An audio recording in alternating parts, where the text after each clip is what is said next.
Hello everybody and welcome back to Assassin's Creed. I am Adam, this is Ludo History, and today I'm joined with a special guest, Brother Jeremiah. Hiya. So before we get in, I want to do just a couple of things. First, I want to apologize for any delays you see.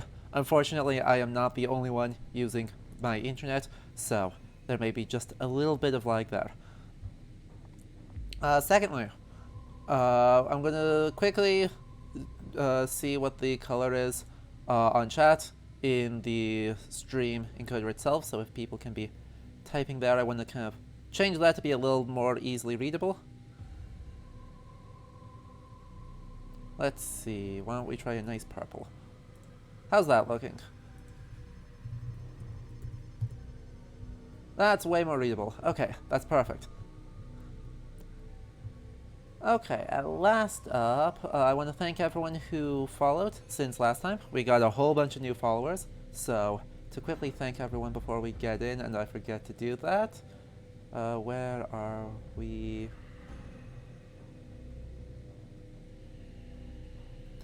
Think Around It, Codex Cursor, Metal 0707, Rosy Fish, Koreru, White Yellow Cat, Kredna, Soren P, Niku 29, The Reason My Family Drinks, Soviet Moose, Eclipse Moon 2023, Sular Not Solar, Calistefo, Northern Sunshine, Sandsville, Rashkavar, Lopnash, Sith Lord Mog, Bennett 001, and I am Jugal. Thank you guys so much all for following. We have cleared 750 followers on this channel, which is absolutely insane. Really happy with that, so thank you guys all so much. Now, without further ado, let's get in. You excited? Oh yeah, I can't wait for you to see Acre. It's going to be interesting. Yeah, because you mentioned this to me yesterday, which I actually hadn't realized, but they've tried to make Acre completely and totally European. It is a textbook Dark Age. Fun. Like city.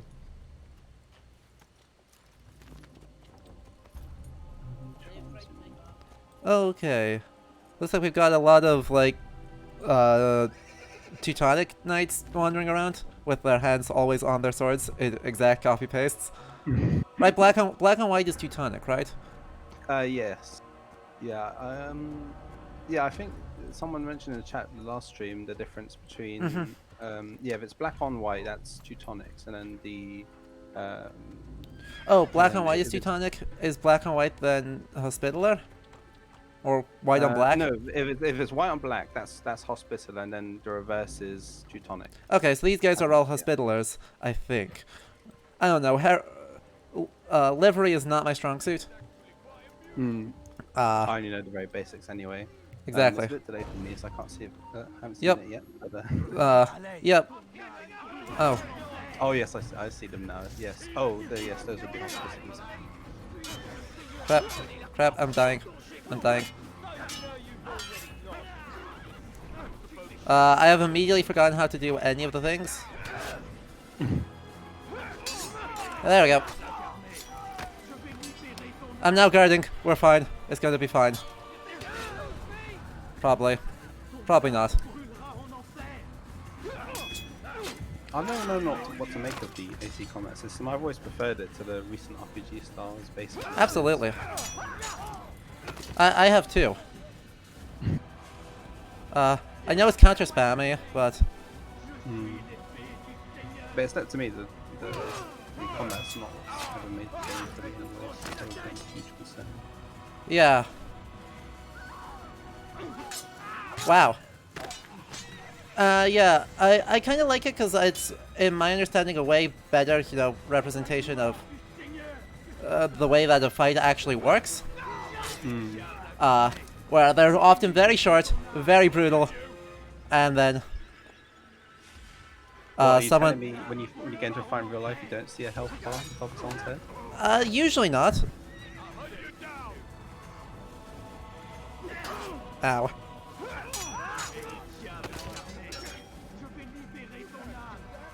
Wow.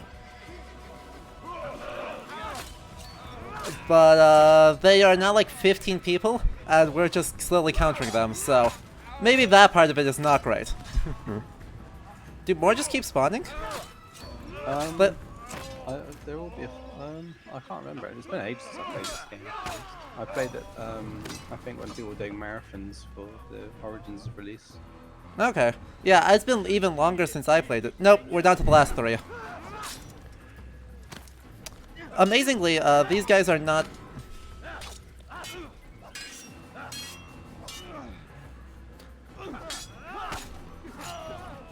Okay, we survived that somehow.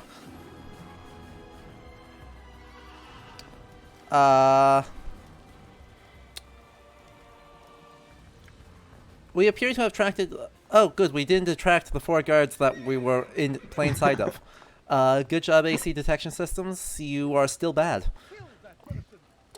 Turns out they were never good, and they have not gotten better. But, whoops. But One yes, thing... you'll see at the Go ahead. Oh no, I was going to say you'll see at the front that it's clearly war torn, and just to put some context, this is very much the aftermath of the siege of Acre from I think 1187 or 8 to 1191, or Yeah. I can't remember the exact start date, but I think, isn't it summer 1189? oh yeah, possibly, Where possibly. Guy of Lusignan besieged the city while himself besieged. Yeah, he starts. Yeah, and the Crusades hadn't even arrived yet. He just goes crazy trying to take Acre. Even after he promised Saladin not to fight back if he let him live, and the first thing he does is go get an army. Yeah, it turns out that's pretty much standard practice. You promise not to do something and then you promptly ignore it. The reason I'm kind of loitering in the midst of all the dead bodies is really to just take a look at these guys' armor, because I actually like it, though it appears to have not protected them at all, which is not great. But like the full, for the 12th century, full chainmail from foot to tip is not bad. I would like if he had gloves, but that's a relatively small quibble. But yeah, for random members of infantry, it doesn't look too outrageous. Oh, and all of those guys were not the people bullying the random civilian. Hilarious.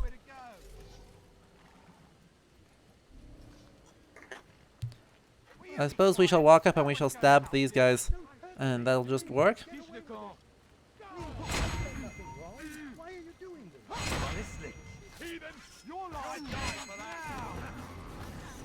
There we go. Oh crap, combat mode, please.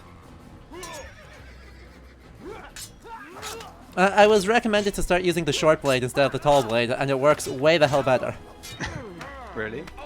Yeah. Is it better at countering? Yeah, it's way better at countering. And overall, like, sometimes the long blade, you'll just punch the guy instead of actually killing him. Yeah. Thank you, my boy. At least it's more assassiny a weapon, I suppose.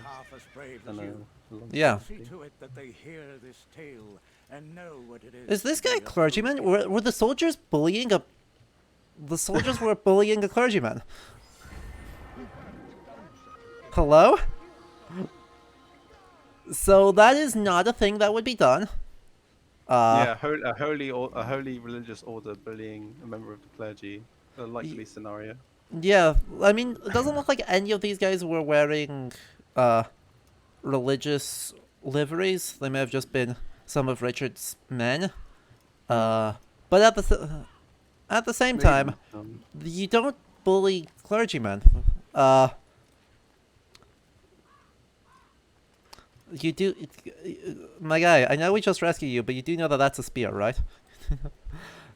But I think it comes into a point that we'll discover as you come into Arc, and that is that it's fully Christianized. Even the population, you don't see much of a Muslim presence. So even when you do the random encounters of saving a citizen, it's mostly going to be a European or in some way Christianized kind of citizen, whether it be a priest or just someone speaking a European language or something. Yeah, I mean, we're already kind of seeing that because the Islamic geographer Ibn Jubayr says that in 1187 there still is a Muslim population in Acre, even though it's a Yes. very small minority. But, you know, in 1187, Salah al-Din immediately conquers the city after conquering Jerusalem. The city capitulates, and we have a few years immediately before the events of the game where you have an Muslim governance and pretty substantial immigration into the city. Yeah, and So- I think interesting you mentioned Ibn Jubayr because he mentions in his account he specifically names Acre and Tyre as cities where we still see practice of Muslim religion, although scholars have often assumed that it's not limited to these two cities and we may see it elsewhere, although there isn't any necessarily any particularly hard evidence for this. But it's an assumption that's often been made. And you're right in saying even with with Muslim conquest or even Christian conquest as we see here in Acre, doesn't mean that any form of multiculturalism just stops. That's kind of a bit insane. But, And it definitely doesn't mean that what we're seeing now is what happens in that, you know, it looks like the entire wall of the city were just torn down, completely rebuilt to be late, I guess, late 12th century or even, maybe even slightly later. I mean, they even got a cathedral European in there, Christian, exactly. seen in the distance, which is I don't think there's actually a cathedral in Acre at all. So I don't, as far as I know. Certainly, there's probably not a Gothic cathedral. No, yeah, especially not like. Not like yeah. that. Anyway, let's take a look at where our first viewpoint is. There it is. Up on the wall. Okay, that makes some sense, I guess.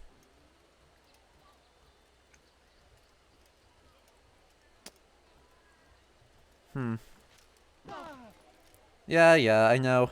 Everyone is so surprised by me dropping off the rooftops. Leave,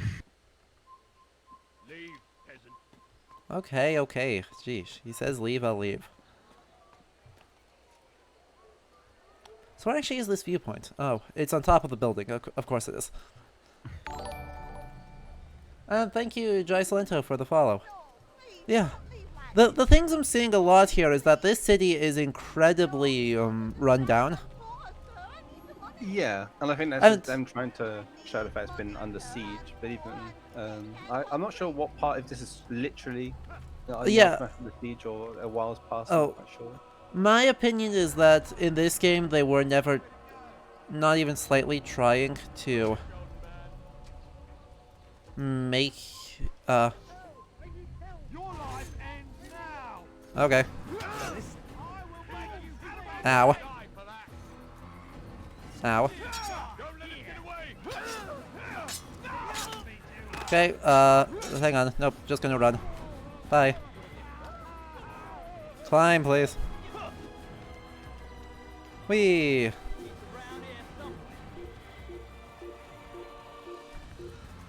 Instead of fighting the entire Christian army at the same time again, I'm just gonna go synchronize the viewpoint and call it a day. Oh, it doesn't. Yeah, it does let me synchronize. Phew. And everyone just conveniently stops while I take the time to synchronize and find everything that's going on. But, like, nominally we are in the poor district, so... I guess that's how they're trying to excuse it. And as we explore the cities again, things are gonna change. But... Yeah, I can't actually remember, but presumably, yes. Ow. After him, faster. Even the lighting, it's just visibly darker than compared to Damascus. Yeah, it is. I think very much the. Extremely kind of black and white. Grayscale Dark Ages. And I think, well, actually, it's interesting because it does reflect at least one thing I found interesting, which is the kind of attempt within the Crusader states to bring over their own customs to the Levant. For example, well, okay, I'm going to use the term. I know it's a bad term, but feudalism, for example, they bring over some aspects to the Crusader Levant, although not exclusively, but in some ways we do see Christians trying to kind of bring their own European systems over. So that's one kind of truth to the to what we see here. And I mean, I'm not sure I would characterize, you know, it as particularly different, or in the larger scope of it, I don't know how I would categorize the Christian European also fealty or fidelity to as massively different than the Ayyubid ones. Well, I wouldn't know. It's not Yeah. really my wheelhouse. It's not super my wheelhouse either, but regardless, Salahuddin certainly does not seem to be behaving. Yeah, okay, I'm going. Okay, I'm going down. See? You don't need to do anything. Oh crap. I just fell to my death. Oh, sorry, I fell to just shy of my death. We'll heal over time, no big deal. It is his hand that guides our warriors to victory. First in Acre, soon in Jaffa. Okay, here we've got someone kind of just preaching militant stuff, which is exactly the same as what's going on in Damascus. Partly this is probably a issue of just limited game design ability, but at the same time, it's an interesting historical argument-ish to be saying that there is truly no difference between them.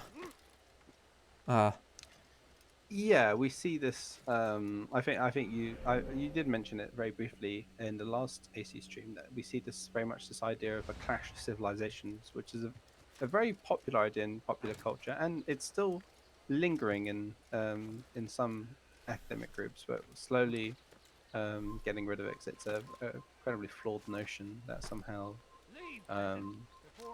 Christianity and Islam were kind of these unrelenting forces that were destined to that are destined to like face each other.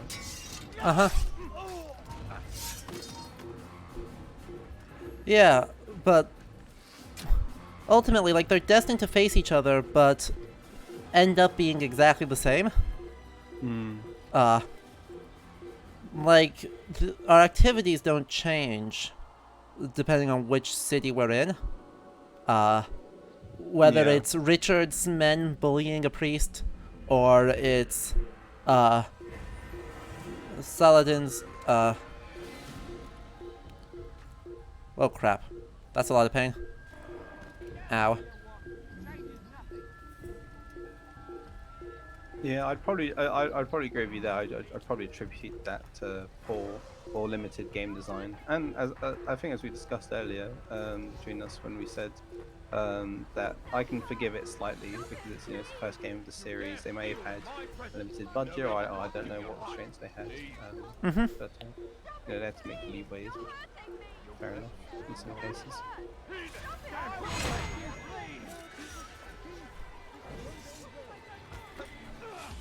Ow.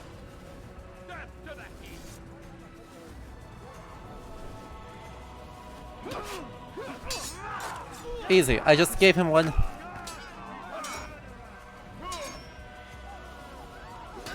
Ow, that was a big strike. Wow, this guy is owning me.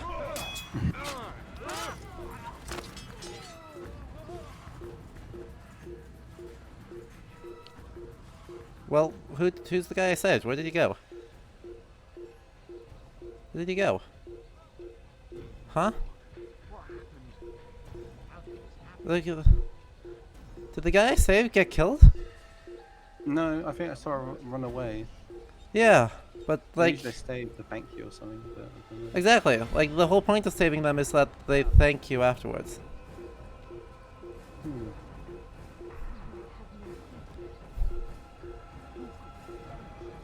Peculiar. Well-programmed game, absolutely no bugs.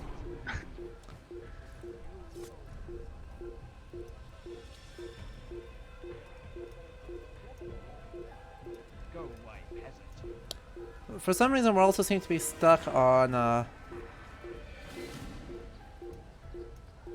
stuck in suspicious.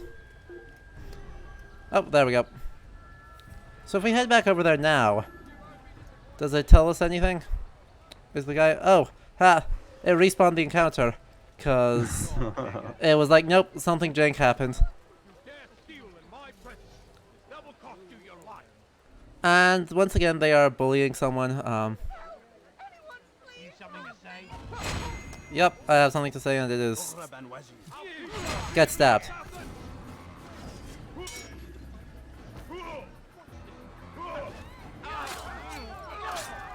I still once again wonder how on earth this is supposed to be, you know, assassin-y behavior, given that we run around and do murder. Yeah, because I think as was discussed again in the last stream, assassins were just, you know, this order who was sent after specific targets, and as Altair he's been sent to kill specific targets. You can just go running around killing random soldiers, even if they were like abusing people. Yeah, a little bit of it is like, I guess you can make a very bad argument for it, that it is supposed to be... You must not trespass here. You were not allowed to be here. Leave. It's supposed to be in some way that you are only attacking people, or you're doing violence to kind of prevent violence, I guess, because you're engaging in violence from a place of inner peace as a way of kind of dealing with people who revel in violence. But at the same time, that whole don't compromise the brotherhood thing, you would think, Yeah. would be Doesn't work if you extremely kill, like, obvious 100 when you're sailors. just running through the streets stabbing people. Listen here, citizens. If you're tired of shoddy goods, It's weird. There's a lot of weird.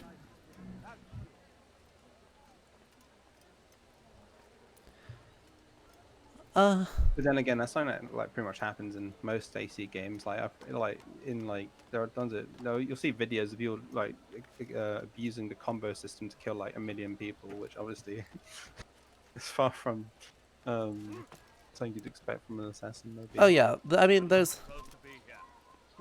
a whole lot of jank. But that's okay. Let's actually go over to the Assassin's Bureau and see what's going on.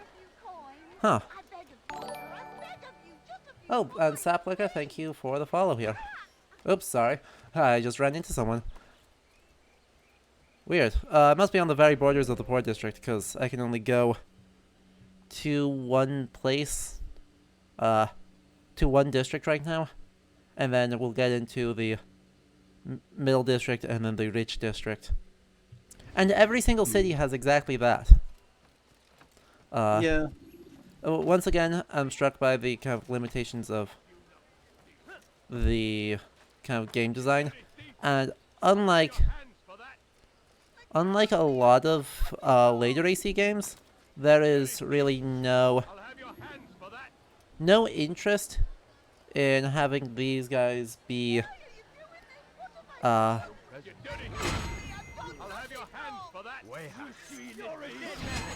it, it didn't work. Luckily, we have our counter system. Oh, crap.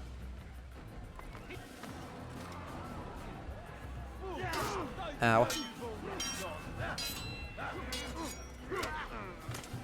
Oh, cool. Now we got someone who's actually wearing Richard's livery.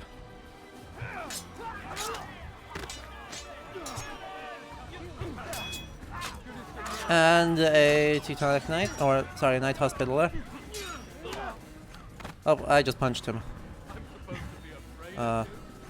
Yeah, I think if I remember correctly, it's actually in the you start seeing Teutonic Knights around the port area because that's where you start. That's where you go for Sibrand, who's The Teutonic leader, yeah. yeah. He's the very first Grandmaster of the Knights of Teutonic, isn't he? Yeah, the order is very much founded during the First Crusades in Acre itself, and then that's pretty much the extent of their Levantine Crusade activities. They obviously move on to the Northern Crusades later. Uh-huh.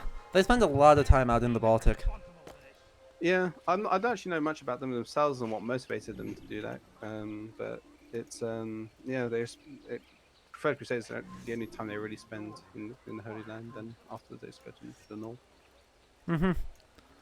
Yep, unlike the Templars and the Hospitallers, who are extremely engaged with the Levant since immediately after the First Crusade. Yeah. Yeah, they're both founded in the aftermath. I think Hospitallers. I Are think older, yeah. yes, they're founded first. I can't remember the date on top of my head. Aren't they Crusaders. like? Oh, Aren't they like right around 1100? While the Templars are 1121, somewhere in there. I think the Templars are 1118 to 20, somewhere around there. Yeah. And yeah, Hospices are earlier, possibly 1100. It's amusing that they are. The Templars are founded precisely, almost to the year at the same time as the Assassins are. Which is probably why they chose these two, because there is this very clear kind of overlap in kind of when they were actually historically active, with the Templars being active until, what was it, 1307 when Philip the Fair just seizes all their property and kind of says, screw you. Yeah, pretty much. He's like, oh, you're wealthy and nothing can stop you. Oh, well, I want some of that. Let me just call you, label you as heretics. He is the Grand Master of the Knights Hospitaller, and surely keeps his quarters in their district. Interesting. Beyond that, I cannot say. I suggest you search the city. See what you can learn. So they actually do, like, acknowledge that our target, Gagne, is actually the Grandmaster of the Knights Hospitaller.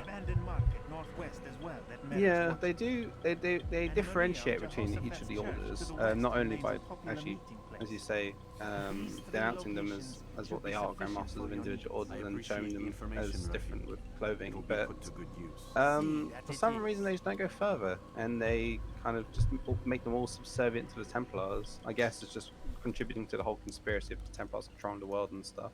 Exactly. But this is very much not true. The Hospices and the Teutonic Knights and other orders as well. Not only were they independent, but they had a lot more of their own stuff going on that wasn't necessarily related to the Templars. And that stuff was often in, exact contradiction to the Templars. Oh, well. Yeah. Like, there gets to be a reputation of the Holy Orders kind of squabbling and at will by the 12th century and really in the 13th century claims that they are collaborating with quote-unquote Saracen forces, which is a problematic term that I hate that the game uses, but Islam, Ayyubid or Mamluk forces for personal enrichment at the same time as other ones are actually fighting them. So, all sorts of a mess going on there. Yeah, and this probably leads on to an interesting debate, which we talked about privately, which is, to frame it so that everyone understands, it's integration versus segregation, and quite simply, and for a long time, scholars have debated whether about what life in a Crusader states was like. Whether we see more of a segregation between Christians and Muslims, or rather if maybe it was more multicultural and we see more interactions between the two.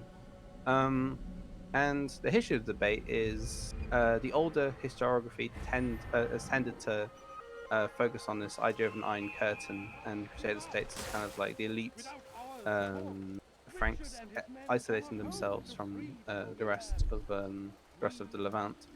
Um, but this has kind of fallen out of favor. A recent scholarship, um, well, more recent scholarships tended to focus on the integration side, um, with and you see popular arguments for areas like Spain for ideas of conviviencia, which it literally just means coexistence, but some people have used it to kind of talk about a utopia uh, of coexistence, but that's probably a bit too far.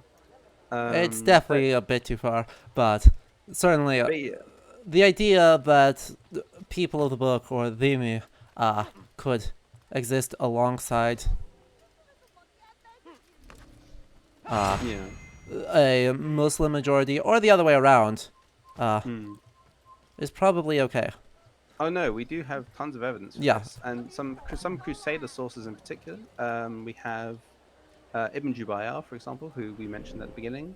Usama ibn Munkif is a good one because he has quite a lot of stories where he talks about or implies cross cultural exchange. He talks about being helped by the Templars themselves because a newly arrived Frank assaults him for praying, and the Templars are like, "Sorry, he's new here.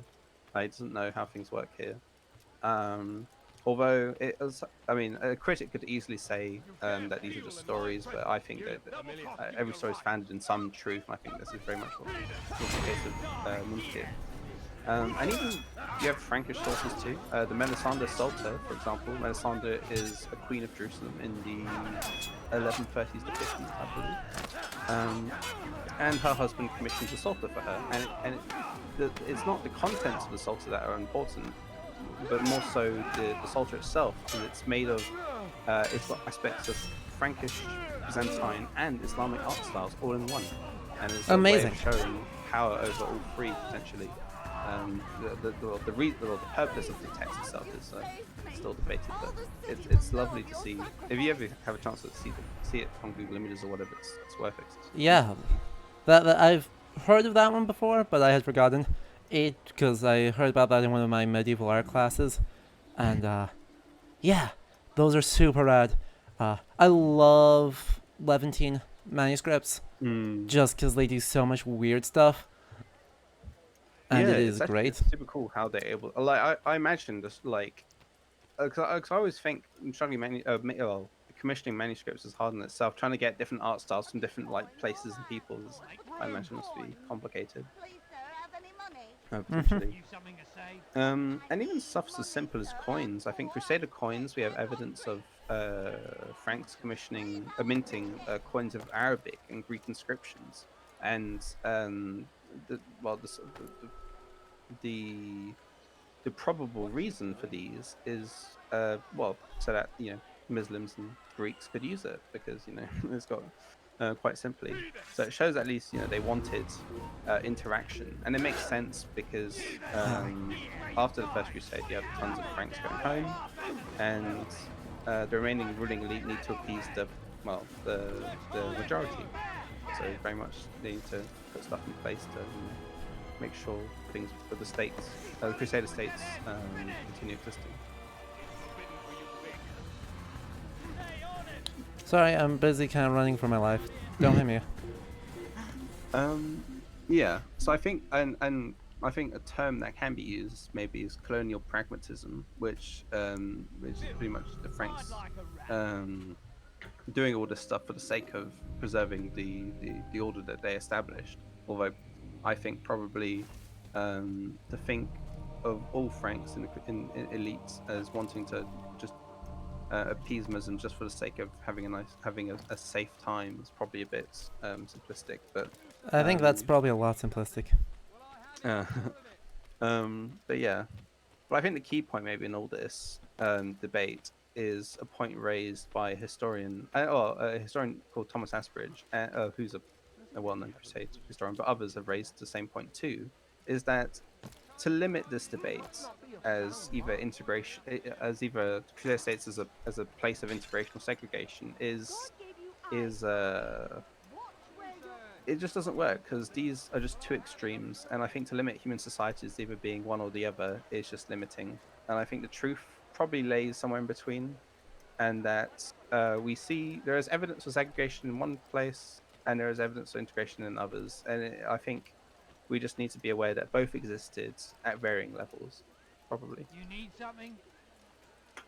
Go away, peasant. I just want to walk past. I just want to walk past. Let me pass. Fine. Oh, dang it.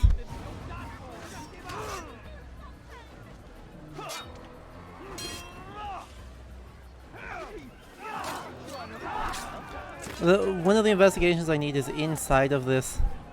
Oh, you should. Oh, I So I've got to kind of, you know, kill them all in order to get allowed in. Oh, there's another way to sneak inside. Not easily. I tried walking all over the top of the building, and all that did was piss off the archers on the roof.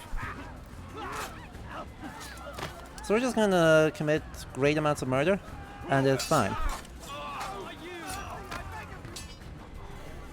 Oh, good. They ran away. Problem solved.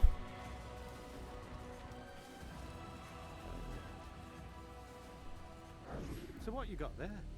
Rubbish. So Man had no coin to speak of, just some damn tube. All I found was a bit now of we gotta paper with pickpocket nonsense someone. Scratchings.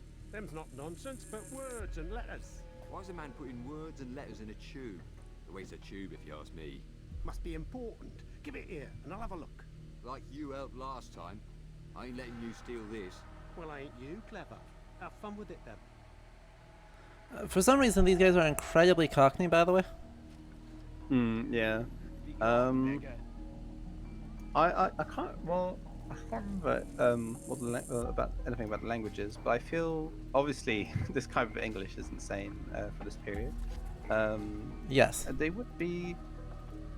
Well, the nobility would probably be speaking French. Well, not modern day French, but not some kind of Anglo-Norman. And we do see this when we talk to Richard or other noblemen who speak in a French accent. And I think it's likely that, well, I think it depends on who's in the army, or who we're talking about within the army. But I feel like if some of them are kind of I don't want to say peasant, but a common person, then we would see signs of English, but nothing. Oh yeah, definitely in this time period you're going to see early Middle English of kind of the language used in the Brute Chronicle. And you'd probably, even in the Crusader states, you'd hear both. But they're more interested in portraying with like a vague idea of there being multiple languages spoken in the Levant in this time period than there is any actual engagement with what that language sounds like. Yeah, they don't go into much depth of it. I do appreciate at least that they, within the English army, because they could have easily given everyone in the English army just a typical English voice, but at least they, with people like Richard and other noblemen, they give them a French accent, and and give the normal English soldiers more English voices. At least it's showing an Anglo-Norman kind of feeling. Where I've seen other games that just like, oh, they're English, yep, all sounding English. Yeah, they definitely are sounding that way. Leave me alone, for Christ's sake. But like out in the world, we get like a pretty random distribution of being French, modern English, and modern German, which is definitely more communicating the vague idea of do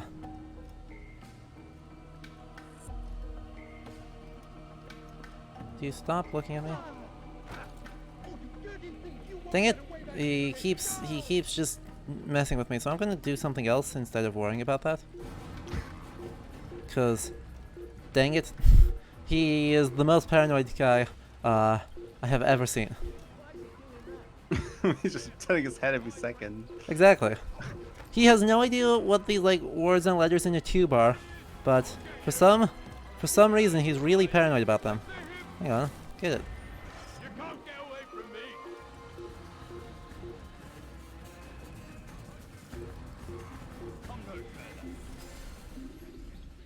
Oh, good. This guy has no idea I jumped into a garden, therefore the archer who had his bow drawn at me has forgotten I exist. Ow. Okay, we're back around to the Assassin's Bureau. Where do I want to go then? Since obviously none of that worked. Let's go to the Informer Archer stealth thing.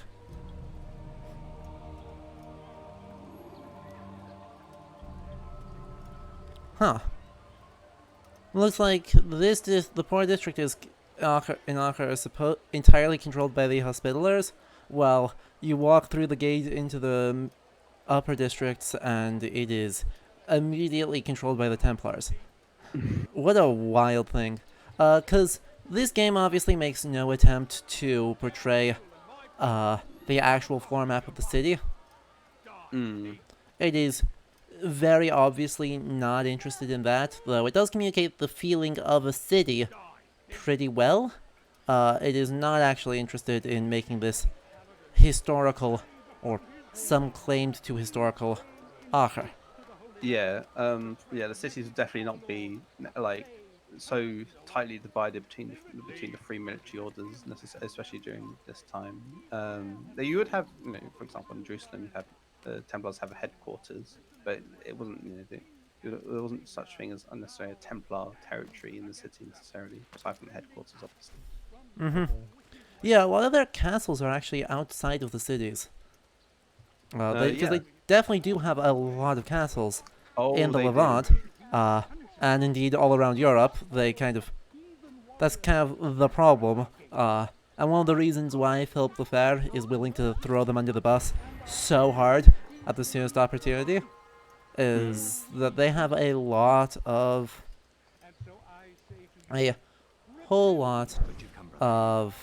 territory and a whole lot of income. So Yeah.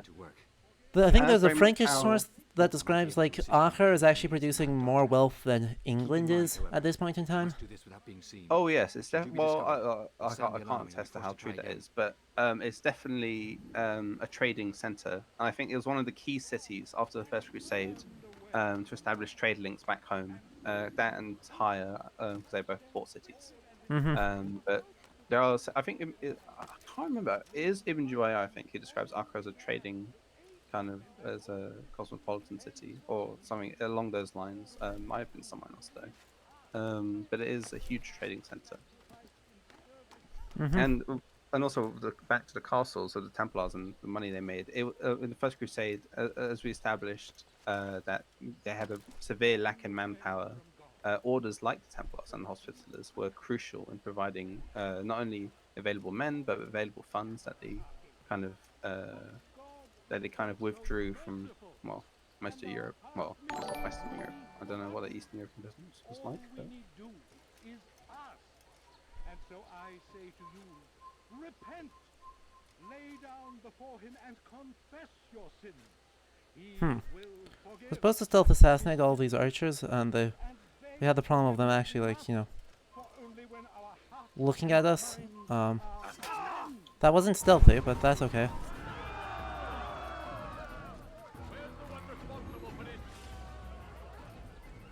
I forgot to equip the hidden blade, and so I hit the assassinate button with a sword equipped.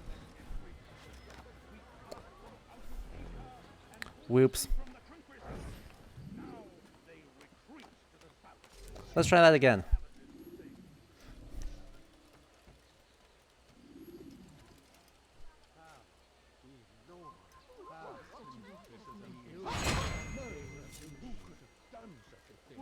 What happened? Damn!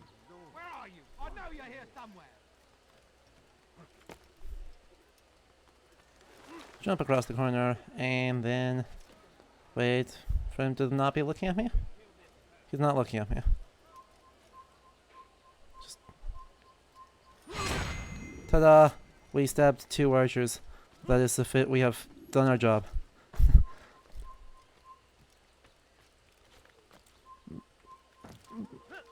But yeah, hello? That was weird.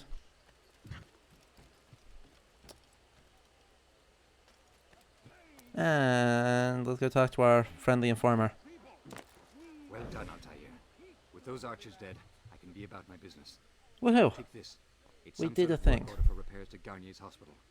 Perhaps it'll be Oh yeah. Supposedly in the lore of the game, the reason why we are willing to assassinate Garnier, is that he is going around and,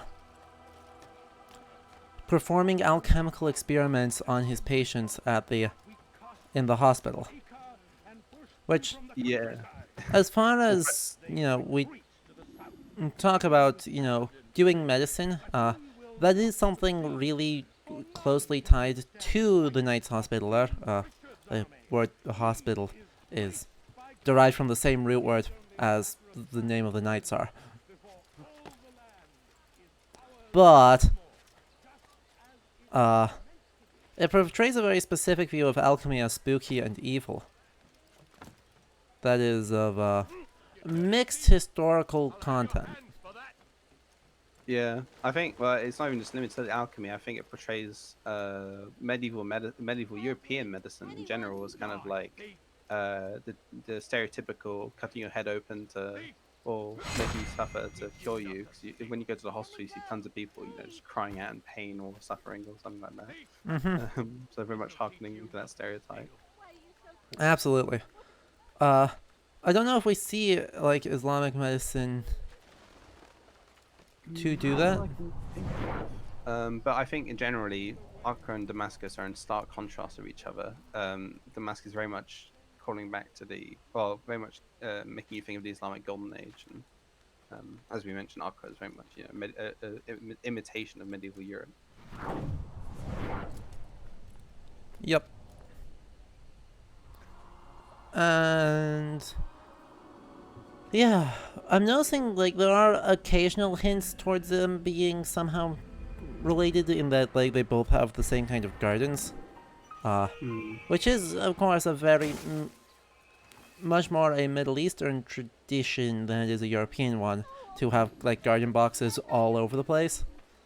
But it is, and another one here, like, they're still selling the same things, they're still selling local products. But all of that is kind of contrasted against immediately also... Ah, dang it. Whiffed it. Ow.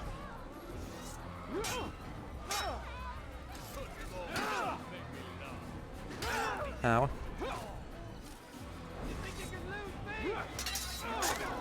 Yeah. I want to get some flashy hidden blade kills. Ow. Yeah. Anyway. You were saying? I'm just doing combat. Oh yeah, no, it's okay. Yeah, I think. Well, Ubisoft's trying to because we mentioned the debate of integration and segregation. I think what Ubisoft tries to do with showing these cities is tries to slightly reflect both sides, fairly simplistically, but in that they try and show us a huge difference in Damascus and Acre, and then when we get to Jerusalem eventually, but spoiler alert, but we'll see a bit of both combined as a multicultural city. I actually watched a video by Ubisoft a year ago about their history of AC1, quote unquote. And this is pretty much what they claim their intention is. Although I'm not sure to what extent this is actually true, because it's not like heavily emphasized to the player. I definitely did not get that feeling when I actually played before, like when I played a long time ago. So I think it's just a very mild, if not poor, attempt at representing this kind of nuance. Agreed. I mean, they are definitely overstating how European Acre is in this time. So there's at least some evidence to say that that is an actual intention. But ultimately, I think one of the things that hampers it is something we talked about earlier, wherein there are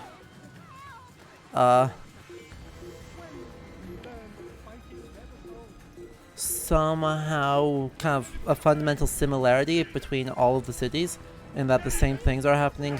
The soldiers are just as much of a jackass in Acre as they are in Damascus as they are in Jerusalem, and you are just as justified in doing murders on them. And so it kind of undercuts an idea of there being some sort of different to portray, because it's all purely aesthetic. Right? The actual city plays exactly the same in every single mission. No matter of where we are. I think that kind of really hampers any idea of this being a way of portraying differences and nuance. Oh, definitely. Because I've spoken with the current resident historian on... Oh crap, that's not good. What in God's name is he doing? That's fair. I botched that. I botched the climb on the cathedral. But anyway, he claims the important thing that he wants people to take away is a very big picture view, rather than being so worried about individual tiny details that... Yeah. Oh, well, I actually can't be here yet because this is kind of the hospital. Okay. Oh. Bit too early. But I kind of don't have enough information to go stab a person yet.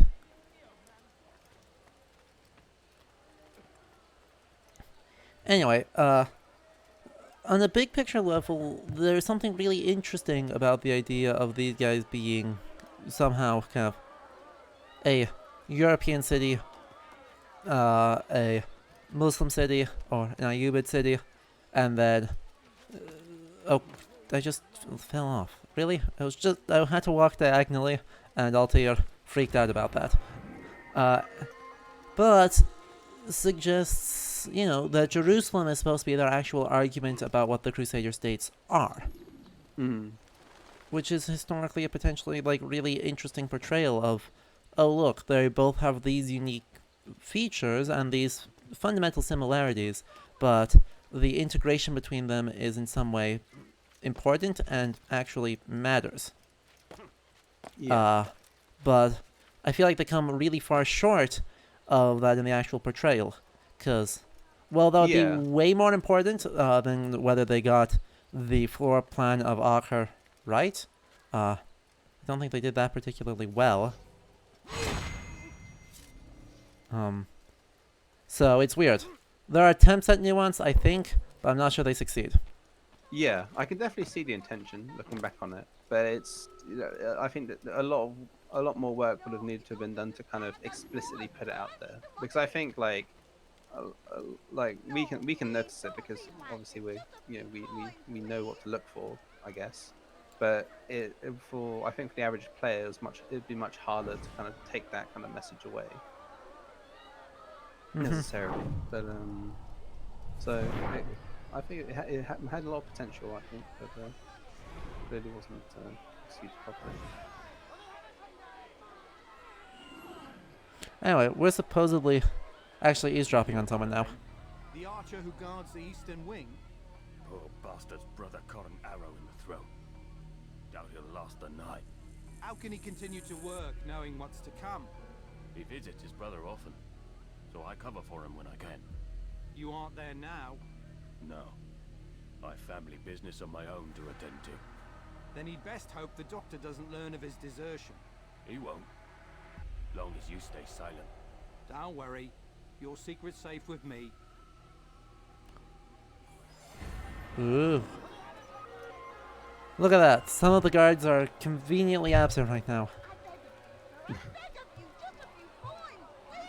I'm sure that won't be important at all. Anyway, let's go try and find at least one more mission to do. Oh, hang on. After I ban this bot. After I ban the bot. It's the very, Polish bot. Shiszczesny. Oh. did the game freeze? There we go. I beg of you, sir. I beg of you. Just a few coins. Oh, please stop getting in my way. Please, sir. Have any money? Please. Push him again. Okay, there's more civilians to save over here.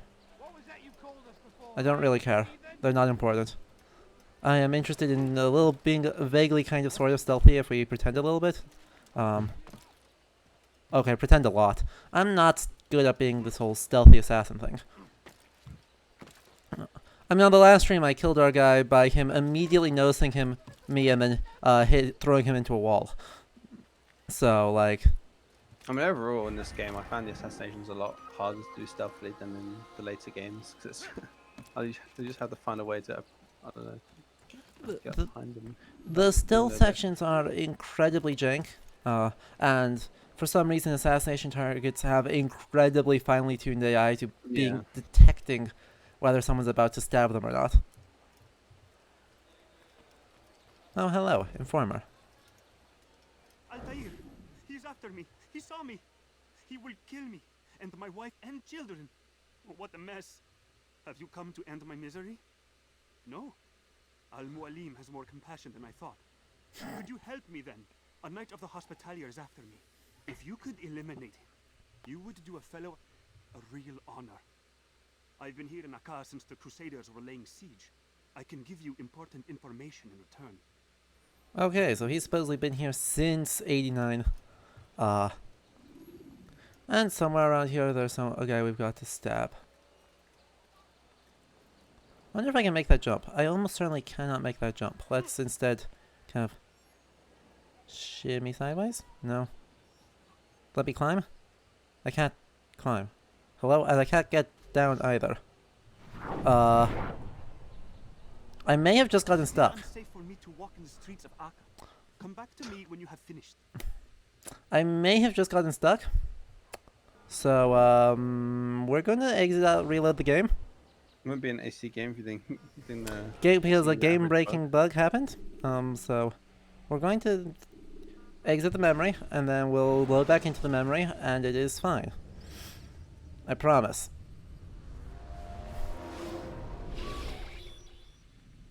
Well, luckily, this game has a really, almost elegant way of doing that, since you have to go through like 4 menus through the Animus in order to deal with it. Oh, really? Yeah, getting kicked out, or exiting the memory kicks you back to the modern day plot with Desmond, and then you can just re-enter it, and it's not a big deal. It's amazing. It's simultaneously extremely elegant and not at all elegant, because you have to go through, like, 30 seconds of menuing in order to open the game.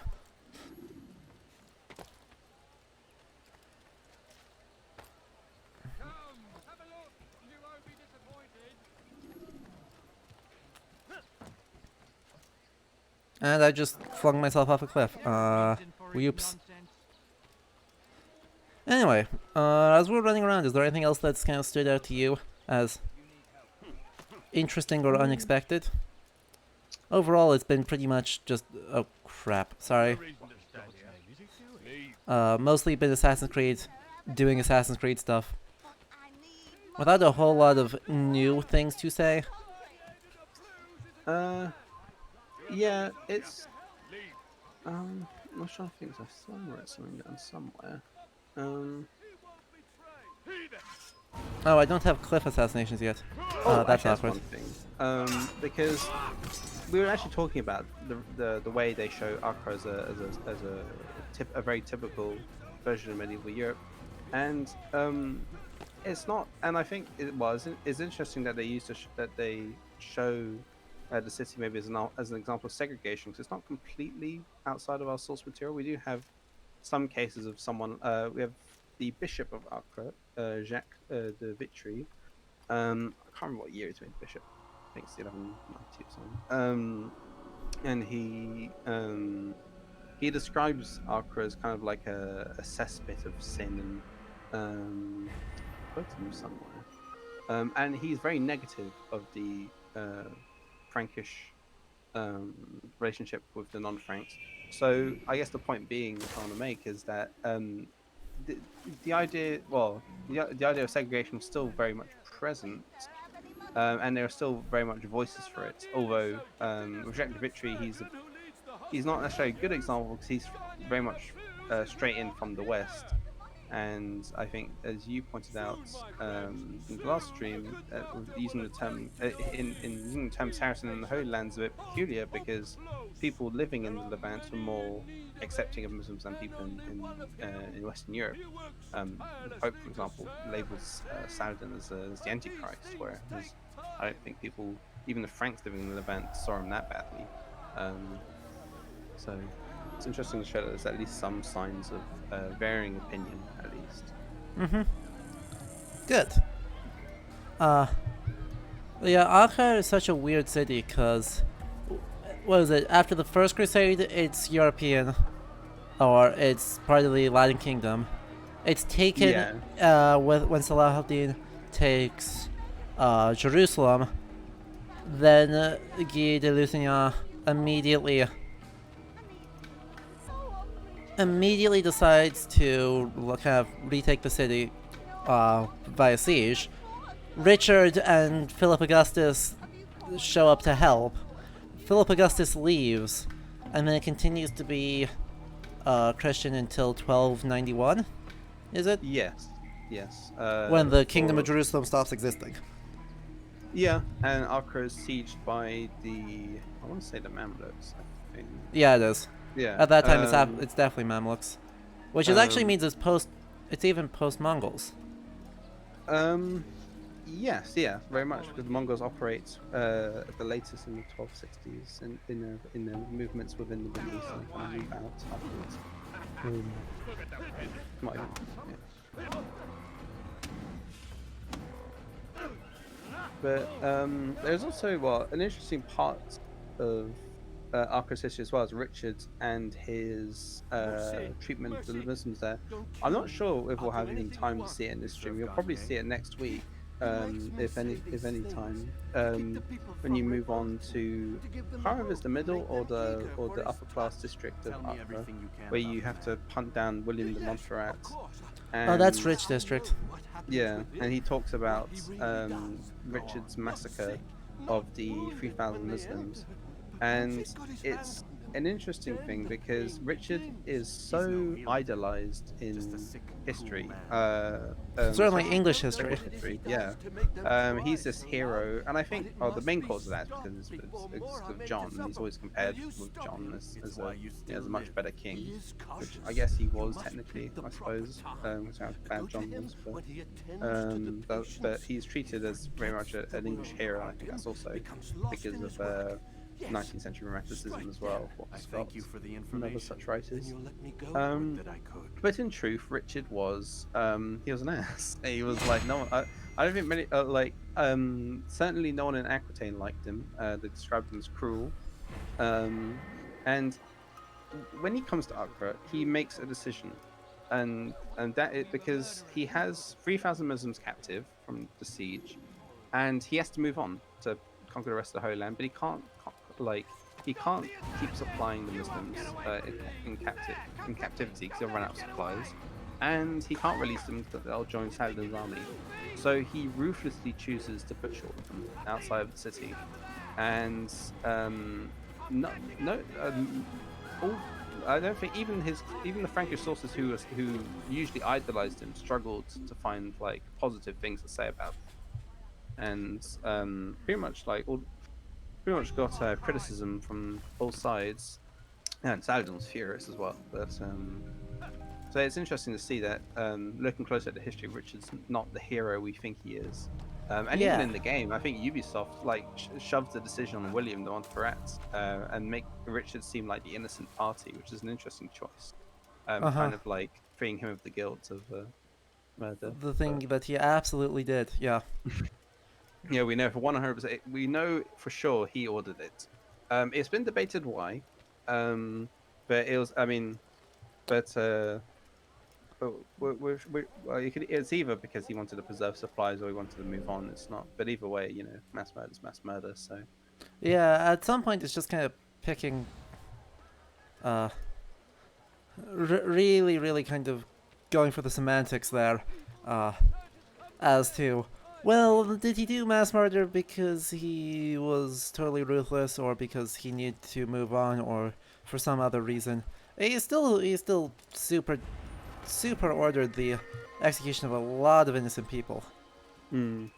some theorize potentially also because the whole deal he had with Saladin was that Saladin was supposed to return. I can't remember what he was supposed to give a piece of the Truth Cross and something else. I think maybe some of Richard's. Well, actually, that wouldn't make sense. Oh, yeah, I think he had some Templars prisoner or something like that. He was supposed to give something to Richard in exchange for the prisoners, but he stalls for time or something like that. And Richard is catches on to this and is not very pleased about it, and maybe killed the Muslims as a result of that. We're not quite sure, but it's definitely a motivating factor. Yeah, it is very bad. And that is, wait, was Philip Augustus in Acre or Tyre? Or Tyre? Yeah, he came as far as Acre with Richard. I think he helped with the siege Yeah, as well. Is that because but that's where he stopped. He didn't go any further. he mostly is interested in, Philip Augustus made the smart play of realizing Richard was going to stay in here for way too long. And he's like, well, I can just consolidate, France in the meantime. And so yeah, he and actually very much, he actually bails in partway through the Third Crusade, and then persuades all the nobles of Aquitaine to swear fealty to him, and then all the nobles of spends the next long while making Normandy do that. yeah, teams up with John as well. Yeah. So It takes him until Richard about was not happy with that. 1215 to finish doing that, but that wouldn't be possible if Richard had actually, Been behind, decided that his French holdings mattered at all, and Yeah. he didn't. So, whoops. One thing maybe that should be said, maybe in Richard's favor, surprisingly, is that he doesn't. I think a lot of people like to say how he showed no care for his kingdom, and that's why he left on crusade, or he didn't care much about England. But I'm not totally convinced this is 100% true, because he does leave behind some of his trusted courtiers. One knight, William Marshall, you may have heard of. Yeah. He chooses as someone to stay behind to kind of watch over England while he's gone, which at least shows that not only did he know of the potential disaster John could cause, but he cared to preserve his kingdom. He wanted someone to come back to at least. And I mean, William the Marshal was a really good choice. Let's give full credit to him. Like, that was a really smart decision of who to choose. Poor William, though. People back home were like, he were shaming him because He was not not going on to crusade. crusade. Yeah. Because, this is a good point where we can actually talk about, why the heck crusading was so popular, because it was. But 12th century Christian thought is completely nuts, in that there is a rather ridiculous amount of religious diversity that shows up right around the time of the First Crusade, with some of the Cistercian sects appearing, Clunian, etc., etc. A whole bunch of monastic groups and a whole bunch of popular religious groups, all kind of working at the same time, and trying to be justified as kind of all acceptable ways of... Hey, could you stop bothering me, please? There we go. All that religious diversity all gets kind of interpreted as different valid ways of following Imitatio Christi. And I think very much what you say is true, and I think maybe we should emphasize that for people listening, that the Crusades were religiously motivated. They absolutely were. There are a lot of people who like to be skeptical of the church and say, "Oh, well, you know, a lot of people who went on the crusade were doing it for fame and glory and money and wealth and And land." some of the monks were extremely worried about that too. Hmm. That's not like that's a purely modern thing. Bernard of Clairvaux actually has to tell everyone in... I think it's everyone in Brittany. Every single monastic community has to get the reminder of, hey, you can't... You swore to, like, abstain from the world. You can't go on crusade. You promised. Stop it. Because it was that popular and was perceived as a valid and perhaps less long-term solution to demonstrating piety and following the paths of the apostles to be a good Christian. Yeah, and in fact, going crusade was incredibly risky, because not only did it cost an insane amount, like I think the number that was quoted to me was like 4 times the annual wage of a knight, and not only that, but you'd have to leave your lands behind. And while it's true the church would supposedly promise that they'd protect your lands, this proved that oftentimes to be more theoretical than practical. And it seems like it was kind of unreliable. So people were, and there was no, I mean, in the First Crusade at the very least, there was no expectation that land was ever going to be taken. So the evidence just doesn't support this idea of the young young knights searching for newfound fame. It's an older narrative, but it's not one that stands up anymore, really. I super agree. That doesn't mean people couldn't profit off of it, or that people didn't. The Templars made absolute bank off of both Crusaders and off of escorting pilgrims with a kind of lump sum donation to make sure that you you'll make it to the Holy Land safely. And in the case of Templars, literally bank, because they were bankers. I think Templars are probably the earliest example of the use of the check, as far as I can remember. Europe, definitely. In Europe, yeah. I think China does it earlier, but lo and behold, there's a lot of things that are done earlier in East Asia or South Asia than are done in Europe. And they were incredibly useful, the military orders, because post the First Crusade, they spent so long in the Holy Land that they kind of, knew their way around the area. They knew the geography, they knew the political entities.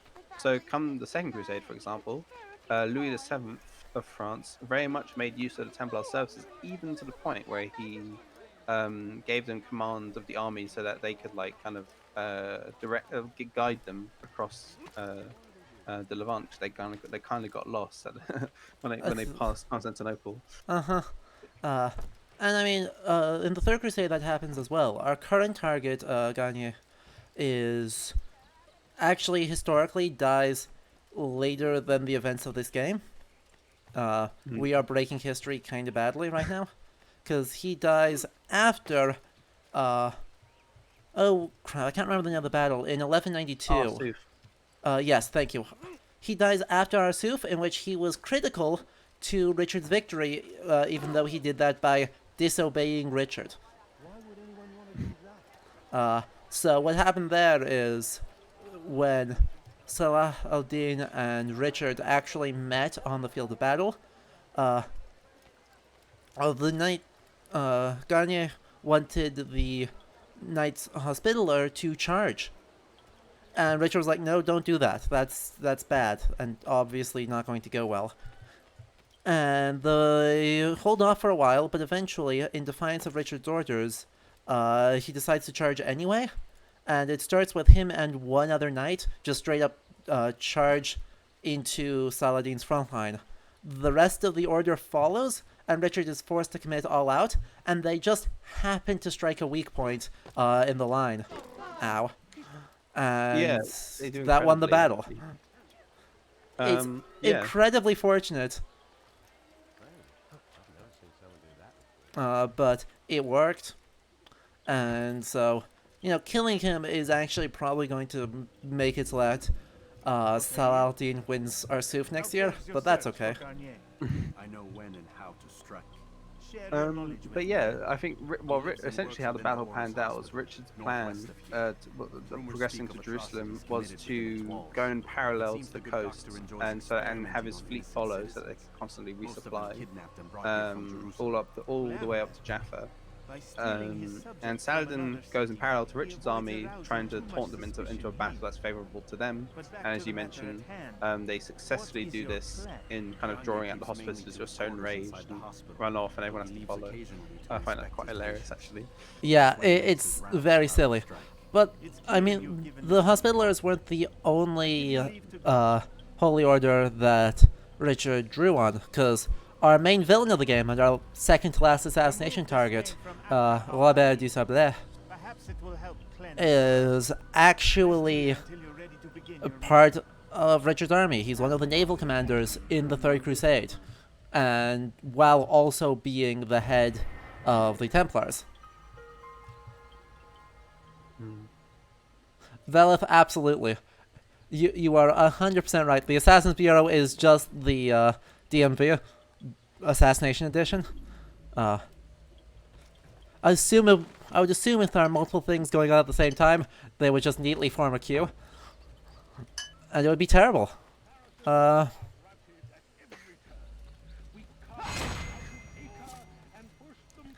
yeah, so that's when we get to the assassination mission on Robert, we will talk about his life in more detail, because I've got a biography of him that I still am working through. Thank you, JSTOR Access. But so we will talk about him later. But certainly he is being both a secular commander, and an Angevin noble, and the head of the Knights Templar, as was his father, as was his great-grandfather, or great-great-grandfather. And it is actually an example of what we just talked about how the Templars and other orders were very much helping the Crusader army get a direction to know where they need to go. Because Templars, they knew their way around, they knew their enemies better than the Crusaders did. So it's not. I'm not sure. Well, I'm not sure to what extent in real life Robert du Sablé actually took control of the army, but it's definitely not unrealistic necessarily. I don't think he took like full control. But he was a part of the Navy, and was actually commander for at least part of the Navy. So it's not unadulterated control. He is still obviously subservient to Richard. But of course, Richard, I don't know that this game does a great job of portraying it, but we will kind of see on that too. But Richard is incredibly active in controlling his own army, to a much greater extent than you would perhaps expect from medieval kings. Certainly more than someone like Philip Augustus actually was. He would, even as it was falling very much out of favor to go around and to lead the army yourself. Oh no, I'm just gonna die. I missed the ledge. So, whoops. Please drop me right back there. Dang it, it dropped me right back at where I was. Okay. In the Assassin's Bureau. That's unlucky. We will need to now run all the way back across town. And then we hopefully we'll be able to this time actually disguise ourselves as a scholar and walk in the front door, because that's something we are allowed to do. We'll just need to see if there are scholars around for us to use.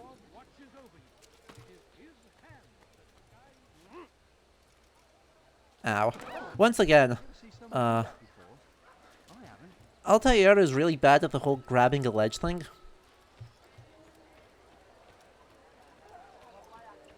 That is something that the game has definitely gotten better at, is making it easier and easier for your very cool assassin who's good at climbing stuff to actually be good at climbing stuff and not randomly miss.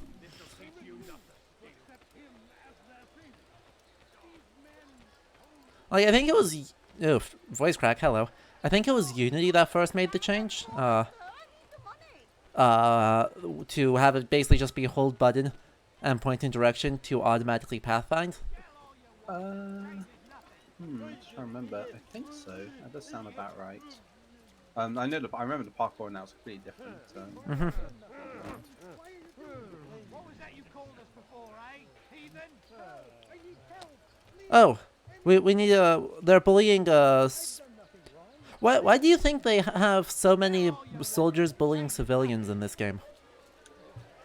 I don't actually know. I was thinking about that. I'm not sure how, because yeah, I'm not quite sure. I guess maybe it's just a part showing how the soldiers. Exactly. It feels like it is just mostly. I guess it's mostly to show kind of like the martial law kind of states in Acre and how soldiers feel like they can do whatever they like, which is a common Perhaps trope, I guess, it's very much a generically war bad trope.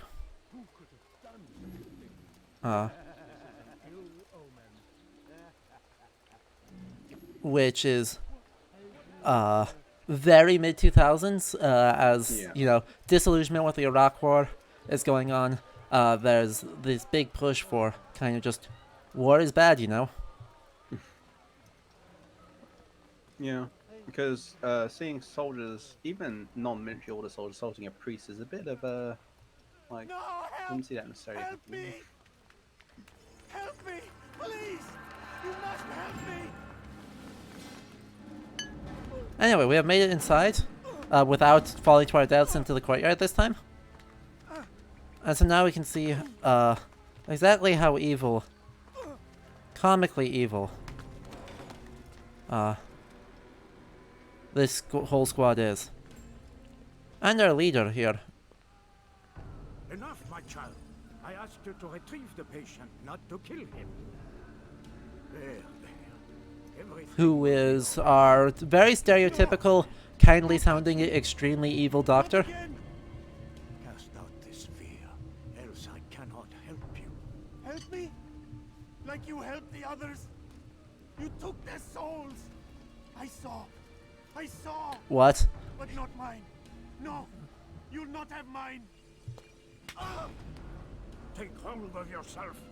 Do you think this gives me pleasure? Do you think I want to hurt you? Yeah, this guy is comically evil. Every kind word matched by the back of his hand! All lies and deception! Reminds me of Al-Mualim. You know? Talks kindly and then stabs you. You'd think that Al-Mualim would perhaps recognize that he can't exactly lampshade himself. You won't. Break his legs, both of them. Yeah. I'm so sorry. Ow. Well, that was Nothing better to do. not great. So those doors are closed again. We shall have to find some other path in.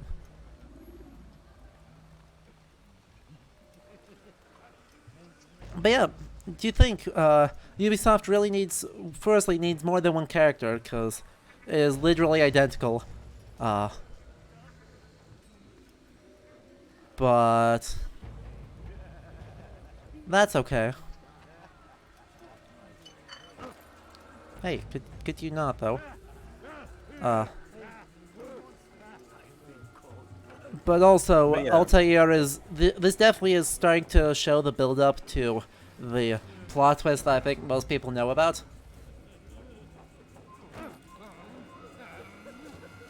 Okay, I just saw him. I just saw him. I just need to get around. But like they kind of frame this hospital as almost like an insane asylum. Like It very seeing much- that guy who shoved you. So like it's like a very evil place. The culture of medieval medicine, medieval European medicine being. It is absolutely super duper insane asylum. Whereas medieval hospitals in general, were, in Europe that is, were quite important places to help the sick and help the poor, and they're fairly fairly important. There is a separate order for hospitals known as the Order of Saint Lazarus, and we don't see him in this game. Probably because we don't know actually that much about them, which is fair enough. But they did the same as hospitals but for lepers. So there's a sign that they were just helping even the most kind of the worst sicknesses. Like leprosy.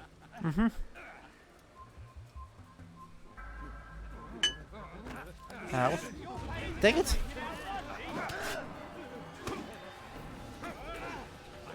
For some reason he is immediately detects us. But that's fine. Ow. Yeah.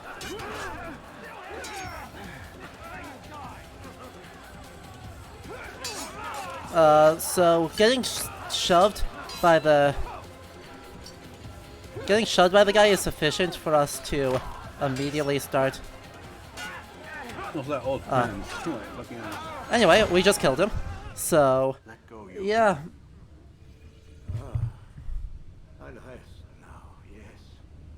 Anyway, so we just killed him as he's wandering around. But yeah, getting pushed by the insane guy breaks our guard. What will become of my children? You mean the people made to suffer your cruel experiments? They'll be free now to return to their homes. Homes? What homes? The sewers? The brothels? The prisons that we dragged them from? You took these people against their will. Yes. And now we get lag again. Huzzah. Yeah, it seems like the animus sequences seem to be a bit laggy. Do you appease that when crying you child simply because he wins? in those time But I frames. want to play with fire, Father. Indeed. What would you say? As you wish. And here's we're getting probably our first clear indication of what Templar ideology Men is. and women full grown. Body, perhaps, but not in mind, which is the very damage I sought to repair. I admit, without the piece of Eden, which you stole from us, my progress. And yeah, the leader of the Knights Hospitaller is a Templar. Mixtures and extracts. My guards are proof of this. It's absolutely Madmen before I found incredibly questionable history. Because the two often had competing ideologies, despite being both holy military orders. They are significantly different. The Templars were far more interested in money and kind of the escorting of pilgrims through the the escorting of pilgrims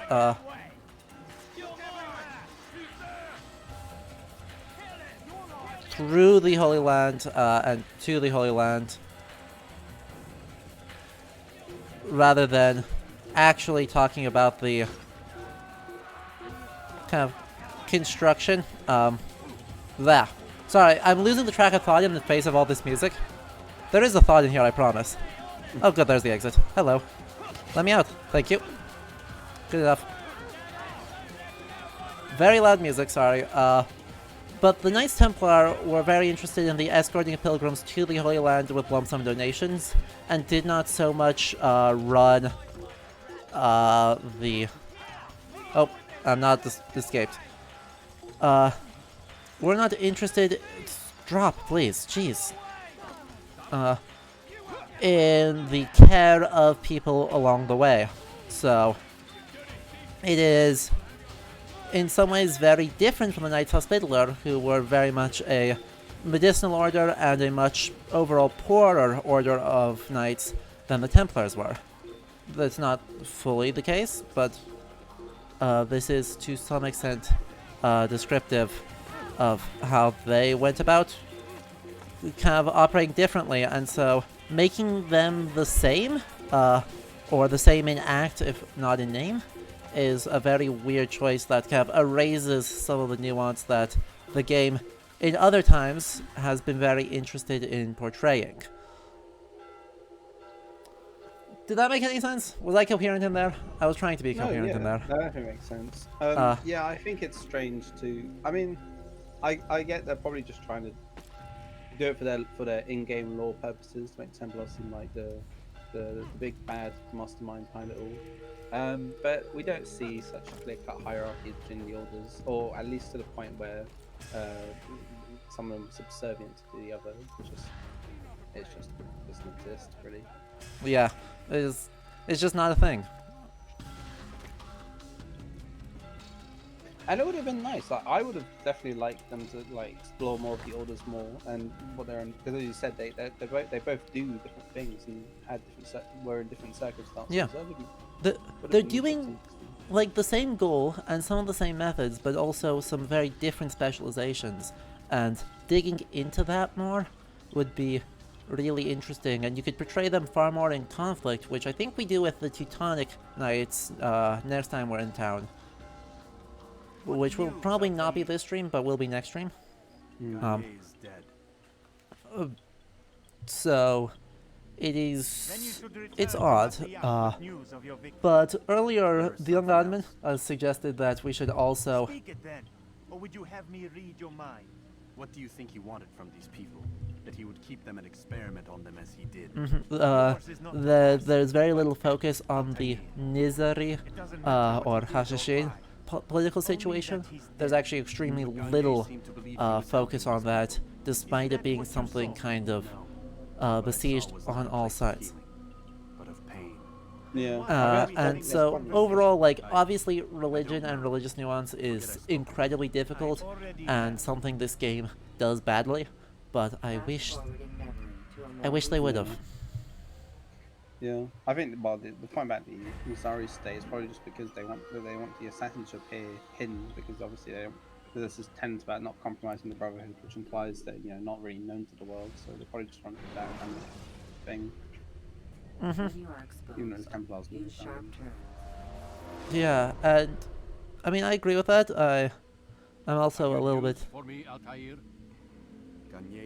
I don't know. I think this game, like, I think, well, I always think that a remake of this game could have potential, because there's tons of stuff they could include. I would definitely like to see it. Much greater mission variety and a much more interesting historical argument, because they have not necessarily gotten better at portraying nuance, but they have gotten different at portraying nuance. Leaders will always find ways to make others obey them, and that is what makes them leaders. When words fail, they turn to coin. When that won't do, they resort to baser things, bribes, threats, and other types of trickery. And now he's giving us a lecture about leadership, despite himself being quite bad at it. Alright. See you, Lander. Men may even become enslaved by it. We're gonna go to Jerusalem next, so you have that to look forward to when you catch the VOD. Yes, if it truly was as you describe it. Herbs. This seems a strange method of control. Our enemies have accused me of the same. The promise of paradise. They think it is a garden, overflowing with women and pleasure. But I drug you as Garnier did his men, and tempt you with its rewards. They do not know the truth of it. Which is how it must be. But if they knew the truth of it, that all we seek is peace, then they would not fear us, and we would have no hold over them. Ooh. It is time you continued with your work. Al-Mualim says the very interesting idea of... This is a piece of your equipment. We'll speak again when the next has fallen. That the Nizari people need to keep up this reputation of extreme violence and extreme ability in order to maintain their effective independence and ability. Oh good, we have throwing knives. And we can now tackle. Interesting. This is something I kind of sort of like, because as we were just talking about with the kind of Nizari political situation, there is very much a kind of odd thing where the reputation is that any of them can be part of the faithful. It seems my students do not fully Like, understand. literally any of them, Perhaps you could show them what anyone dressed any way can be... Okay, D-pad left. Ta-da. Knife, knife, knife. Knife. And that, my Knife. students, is how we all should fight. We just threw 5 knives into this guy and he's fine. Don't question it. These knives are actually incredibly busted. Like, they're... The modern games all are like, oh yeah, look at all of our bows and things. Here you just like eat knives into people and it works. But yeah, the reputation of the Hashishin of kind of having members everywhere, anyone is part of the, anyone can be part of the Brotherhood, and that is how they maintain control, is really well attested in the Arabic sources. So, probably the most clear-cut example of this is the alliance with Salah al-Din, wherein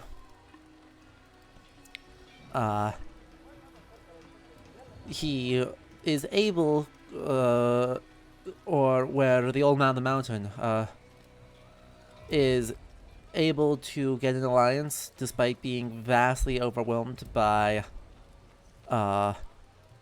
in terms of sheer troop numbers, because 2 of Salah al-Din's bodyguards are revealed to be members of the Brotherhood. And so it's like, oh yeah, we could just kill you whenever we wanted, and therefore don't mess with us because we will ruin your day.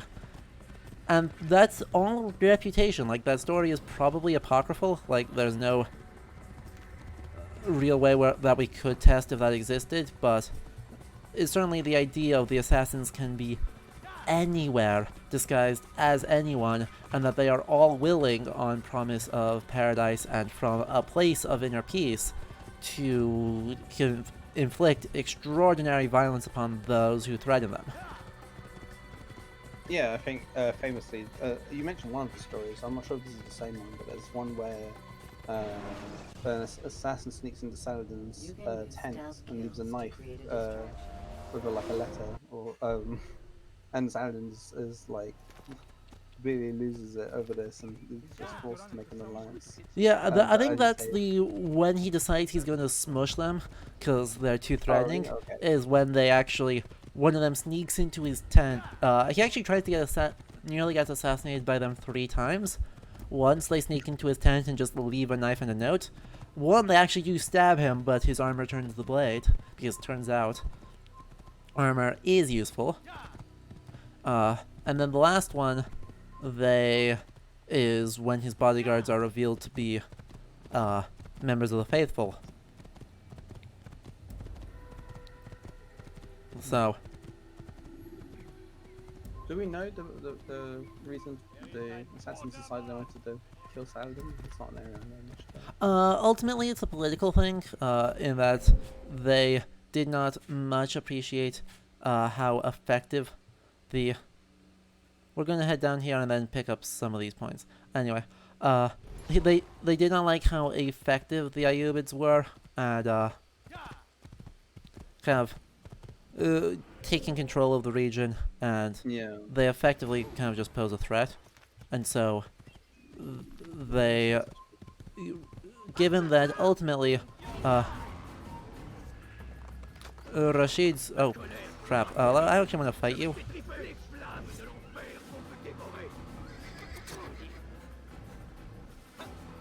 Oh no. Don't do this. Oh, I can't actually block those. Oy vey. But I can counter, and then whack him a couple of times. And I got a Templar dead. Easy. We're just gonna get on our horse now. Don't mind me. Ow. I just stopped for a moment to mano-a-mano a Templar. It's fine.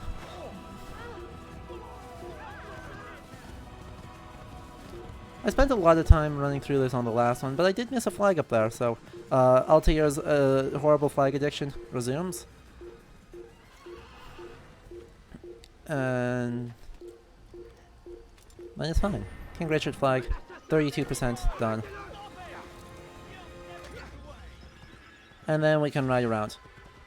But yeah, Rashid's main goal is kind of political stability and maintaining his own control over Masyaf and the surrounding areas. He's not so much interested in some sort of grand ideological thing, because no more than the Templars were, the Nashashin were not in some way trying to save the world. By whatever means they chose to do that, they were an entity seeking political independence and their own beliefs of what was right as a subset of Ismaili Shia. They're not, so if any interpretation that kind of builds off a narrative inspired kind of by this game's portrayal of the assassins as going for some greater goal, it's not. Yeah, oh, I guess we it makes have sense. gone in a circle. Whoops. I guess it makes sense that they weren't convinced by Saladin, because I think throughout his campaigns, he tries to like put the idea across that he's doing this with the inevitable aim of waging jihad on the Franks, as his predecessors Nur al-Din and Zengi had committed to.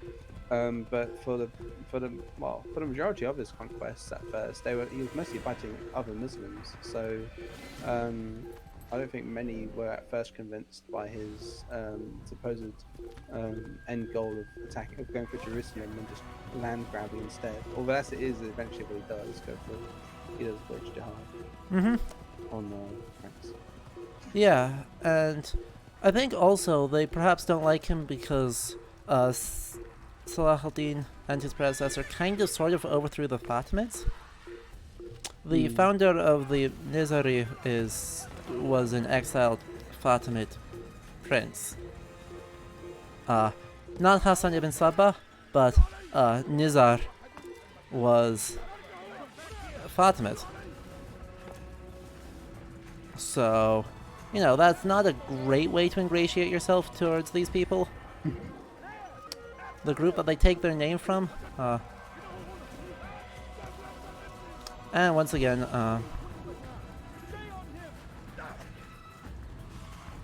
hang on.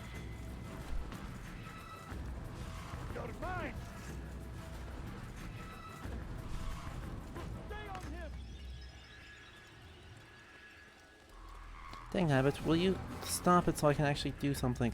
I want to stab another Templar. Once again, I question how and... Dang it, not fast enough. No. Once again, it's direct questioning why Templars are able to just kind of stand around in the middle of a Ayyubid camp. But, more power to them for it.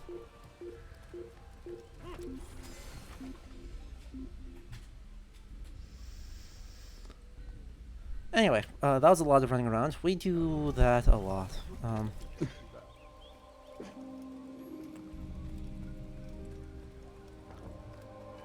One thing I do kind of like about this game, by the way, is like they acknowledge that this whole thing is really, really janky, and then they just kind of roll with it and use the Animus as an excuse.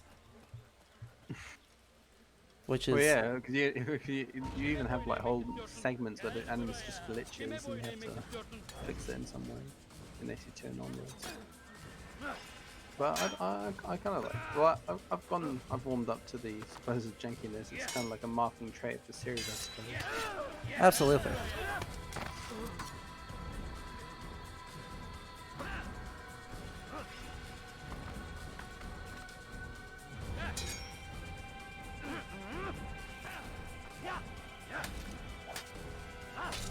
No, I was playing AC Valhalla yesterday. And I was clearing a camp and someone got stuck in the wall. And the solution the game decided was not just, push them to the nearest available space. But was instead that we should, start flinging them randomly around the map. And so there was a corpse doing like the crazy limbs, absolute crazy limbs dance, while I was finishing up a raid. I was like, they were everywhere. It isn't like it just did a little bit on the ground. It flew up like 15 feet in the air, started bouncing around, and then started zipping around the map. It was wild. No, I noticed that when I was playing AC Valhalla yesterday, and well, I haven't had experiences of AI doing that, but I just kept getting stuck in stuff, so just like trying to climb a wall and just couldn't get down. So it was so annoying. But I had the dumbest case, because obviously assassination missions have gone totally off the rails. In recent AC games, but against Kjotve, in the final phase, he just tried to climb out of the pit, and then fell back into the pit for half of his health, and then climbed back out of the pit, and then fell back into the pit for the other half of his health. Yeah, I know. Like for some reason, the new game is a bit more buggy than usual. Like I felt even parkour just felt a bit janky. More. It all feels kind of janky. janky. Released, so. Yeah. Yeah, it is weird. There is a lot to talk about on that game, and we are not that long from starting that playthrough on this channel, which is going to be full, probably not 100%, but pretty much all mysteries, I would say. Or most mysteries. And as detailed as we can get. Because there's going to be so much to talk about. And Dingoose, I'm glad you like medieval history, because I have a BA in medieval studies and an MA in Viking and medieval Norse studies, so I am a medieval historian through and through. And so this channel kind of just specializes in that. So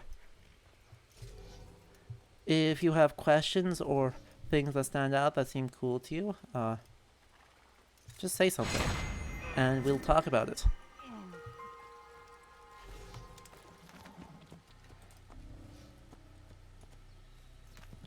Meanwhile, Templars, turns out chainmail does literally nothing. That does seem to be kind of the takeaway from this, is that armor is useless, wear white robes. Yep. Which once again, while supposedly Hassan ibn Sabbah wore this white and red design that has become the distinguishing assassin robes, one of the main reasons why the Nizari's reputation worked is that it could be anyone. Which unfortunately is a kind of idea, an idea that is co-opted, or kind of reiterated, I guess perhaps is a better term, in modern Islamist groups, where they are saying that the faithful could be anyone. And in fact, we have that independent state from which does stochastic terrorism, essentially, by inspiring people to do it themselves. So unfortunately, while the particulars of the Nizari state are extremely cool and also very different from something like Daesh, there is at least some idea of kind of, I guess, they get received, the Hashashin can be received for Islamic extremist groups in the same way that the Templars have been received in Christian extremist groups as justifications for this clash of civilizations and this kind of horrible, horrible, horrible violence against other people. So, Yeah. there's some unfortunate consequences of this. As cool as they are, and as worthy of study as they are, we do need to be a little bit careful, at least. Yeah, crusading in the modern world is it is in itself a huge topic, but I think yeah, it's a bit of everywhere in terms of its presence in modern day. But I think with events such as 9/11 and the rise in Islamic extremism, as you say, the clash of civilizations narrative does become stronger. And I think that's where a lot of people now today, when I see people say, "Oh yeah, medieval Muslims like had the aim of trying to conquer Europe and convert everyone to Islam," I think that's probably kind of where these anachronistic notions come from, perhaps. And even in non-extremist groups, you do see it. I think George Bush, for example, described the U.S. retaliation to Al Qaeda as a crusade. Yep. I think we see.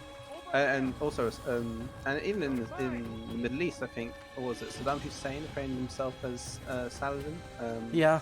I'm not sure if that was literal or whatever, but it doesn't matter if it's literal or not, because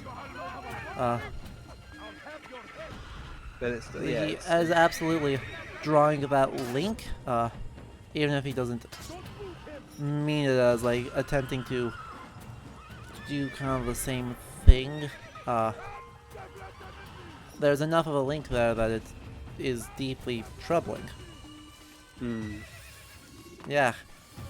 Now I need to kind of be bad at running and hope that they don't hit me with rocks.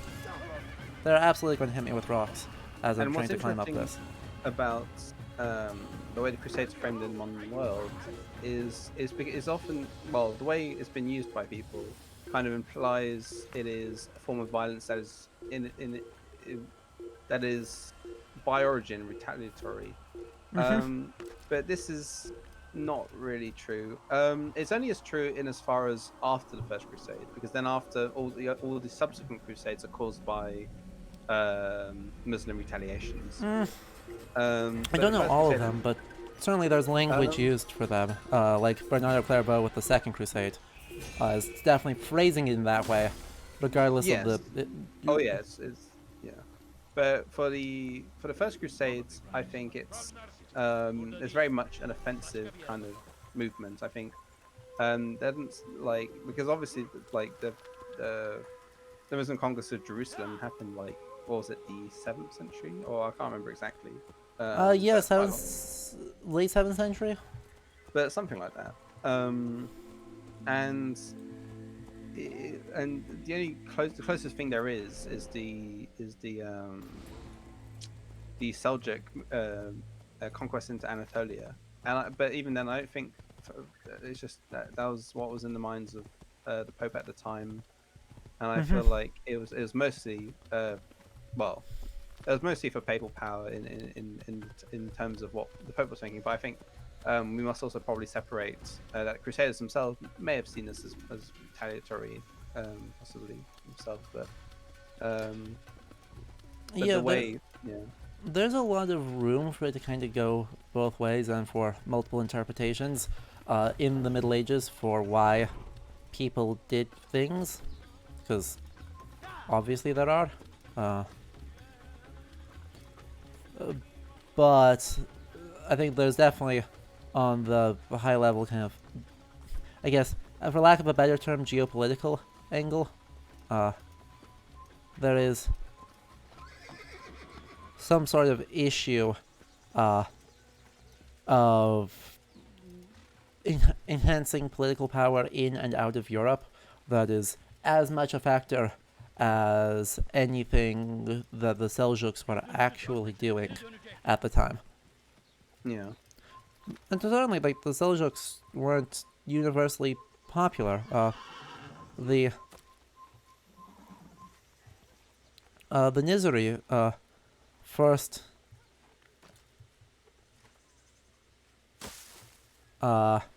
revolt under Hassan ibn Sabah against the Seljuks.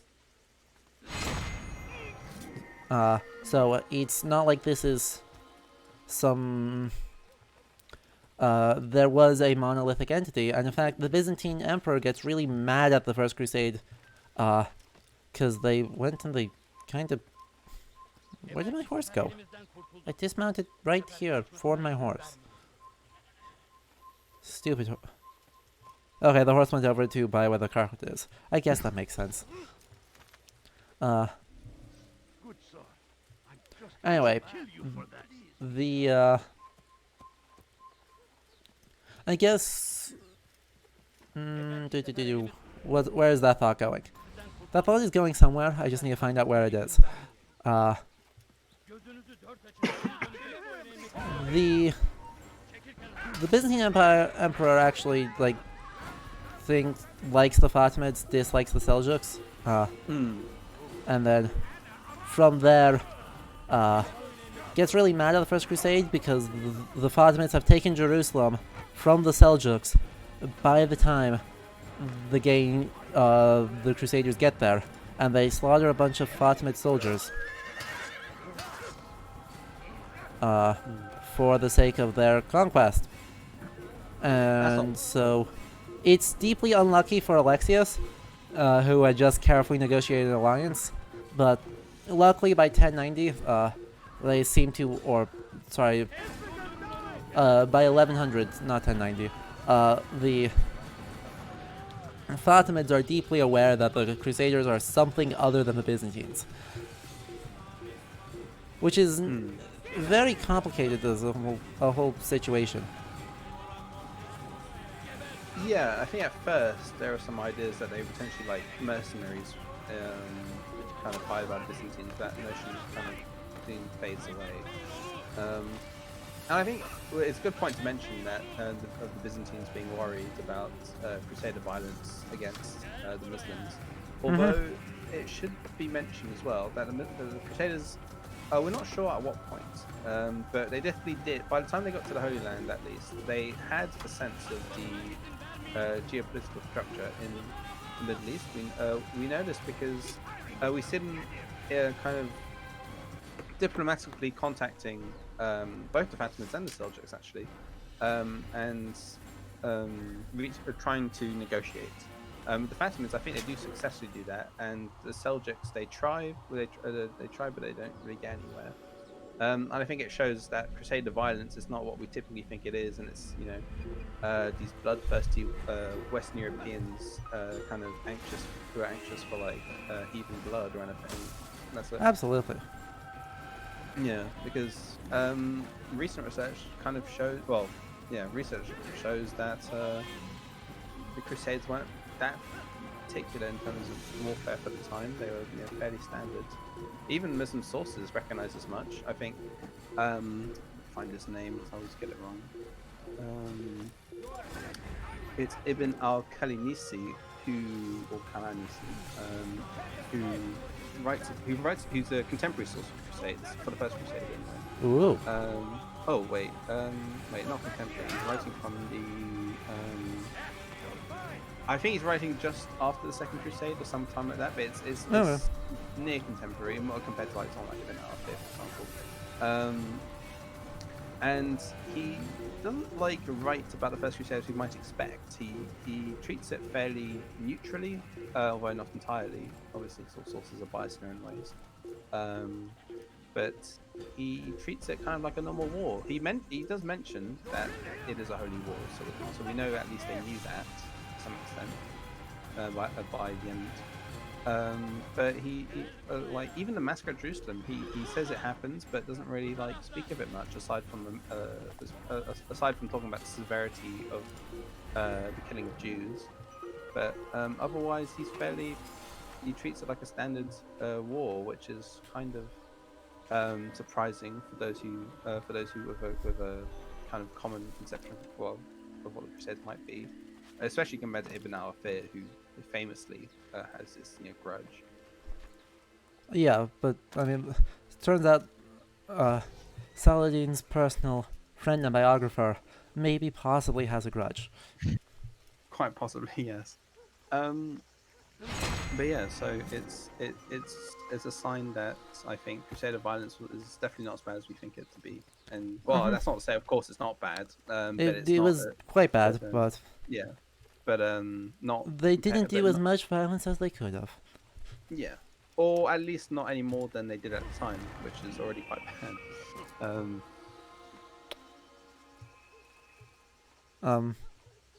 I don't think that's how hate pals work, Altair. You'll see it in a moment.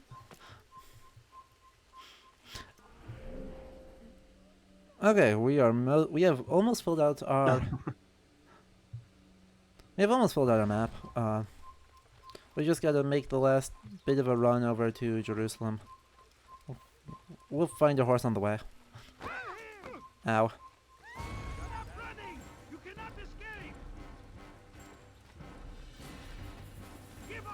Anyway, Oh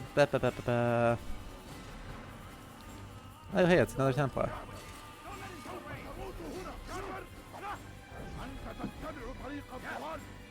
Oh, I currently have no throwing knives left. That's awkward.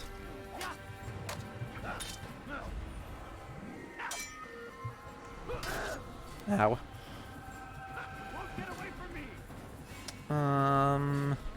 But yeah, Crusader. I don't know, Crusader violence is one of those really, really interesting, complicated things, because, of course, it is simultaneously true that there is a whole lot of violence being done, and moments of absolutely ridiculously extreme violence, but also, yeah, I don't think phrasing it as somehow unique in its violence or unique in its piety is a correct framework, because of course, if there's one thing recent attempts at psychological or quote-unquote scientific mathematical approaches to scholarship have failed to show, is that no, that sentence has too many negatives. If there's one thing that recent bad attempts at things like clear dynamics have showed, is that history is really truly not irreducible to models, and people don't behave in predictable ways. And as a result, you know, any attempt to say this is what the Crusades were or weren't is going to have a counterexample. There is no objective reality as to what the Crusades were and did and are. There is just a lot of reception thereof and a lot of imaginations about what they could have been, what they should have been. Yeah. And on that note, let's see the city that supposedly makes the main historical argument of this game, Jerusalem. First thing that stands out to me is that this is not how Jerusalem is laid out. This is in fact not any, it has no resemblance to the historical city of Jerusalem. Yeah, isn't it surrounded by a mountain on its on one of its faces, I'm pretty sure. Yeah. Has almost entirely no relationship to the historical place. And once again, we're seeing a lot of the same kind of portrayal of the Middle Ages, where we... Oh, look. Hello, Jerusalem. Where right now, outside of the city, we're seeing a lot of people wearing very raggedy clothes. And again, the city is more... The outside of the city looks extremely poor, even though, like, right now, I guess you could say some of that is attributable to the fact that we have an Ayyubid military camp literally outside the walls. But I'm not totally satisfied with that explanation. The music has also changed, I'm hearing.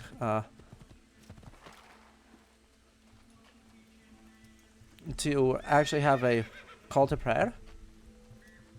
Question mark? Is peculiar. The stream is still going. And look, once again, we have the military, the Ayyubid military is bullying a religious figure. It is indeed blasphemy, and blasphemy to the point that they would not actually do this. Spoilers. Now, combat. There's the counter.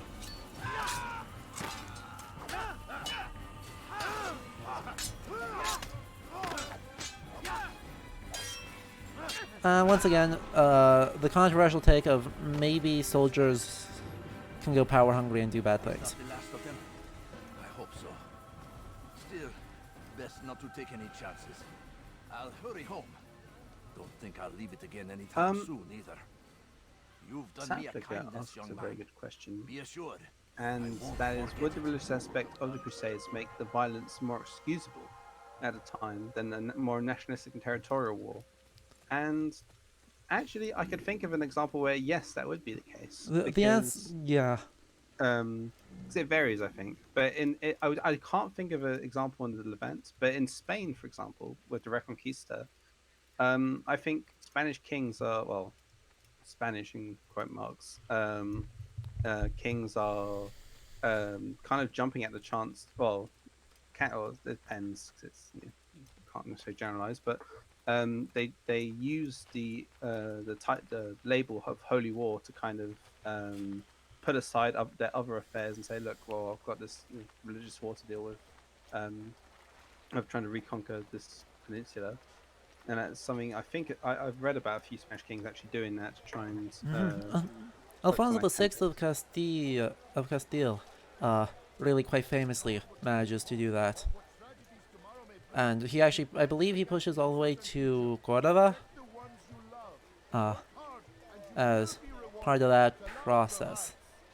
Yeah, because quite simply in Spain, there wasn't I don't think there was much reason necessarily to, because Spain wasn't. I think what a lot of people like to think with the Reconquista narrative is that these were two sides, the Moors and the Moors. Kind of a bad term, but the Islamic inhabitants of Spain and the Christians were constantly facing off at each other because they were religiously different and culturally. But this just doesn't kind of work, and also most of the fighting that was going on was mostly between themselves, if against each other rather than. I'd go so far to say as 70% of the fighting ends up being between themselves, both Taifa Kingdom to Taifa Kingdom, and oh crap, I'm dead. No, I'm not dead. Thankfully the church is big. Anyway, and between Christian Kingdom and Christian Kingdom, there's a whole lot of conflict. I think probably overall way more than is actually going on in the.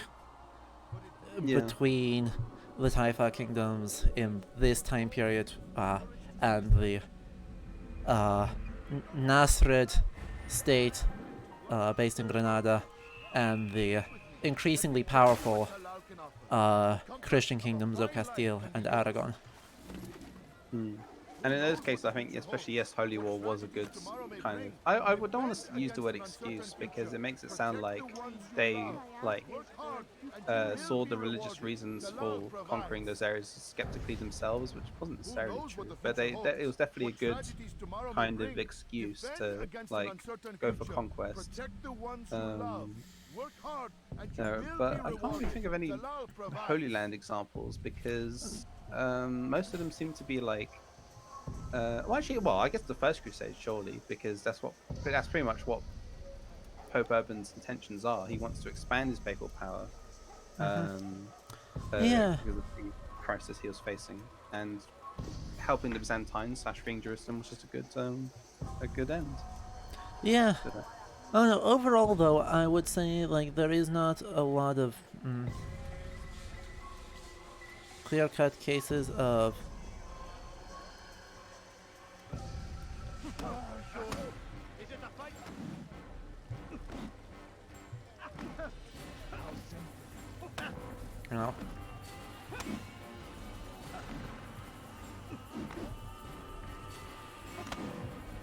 Maybe not though. Wow, I'm getting wrecked by this guy.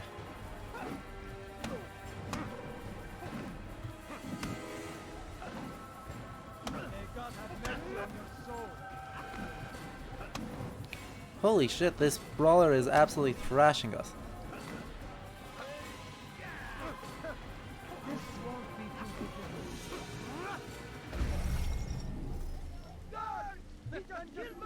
And I desynchronized because of course I killed him too soon.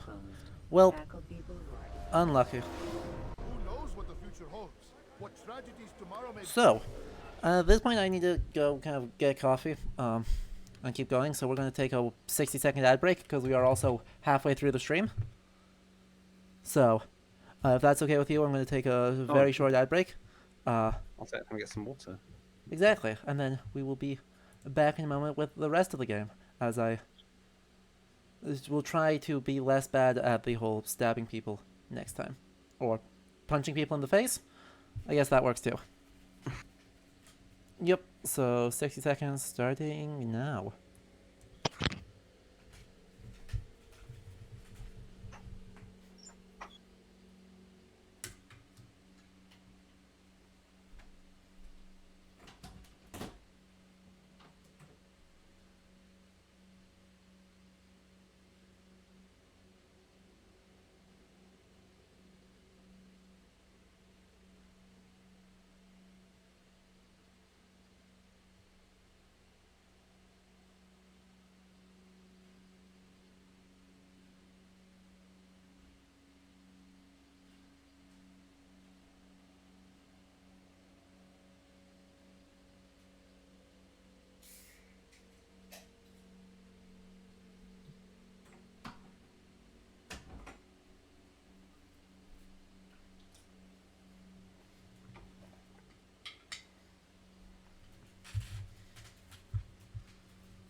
And welcome back. So Jeremiah will be back as soon as possible. But we should be back. And in the meantime, I will start retrying this mission to figure out who our target is. I've returned. You have returned, right at time. I just restarted. Who knows what the future holds? What tragedies tomorrow may bring? And so, supposedly our target here is a slaver. And he's trying to bribe people. This guy is essentially helping him recruit people into voluntary slavehood. Oh, of course, Rat.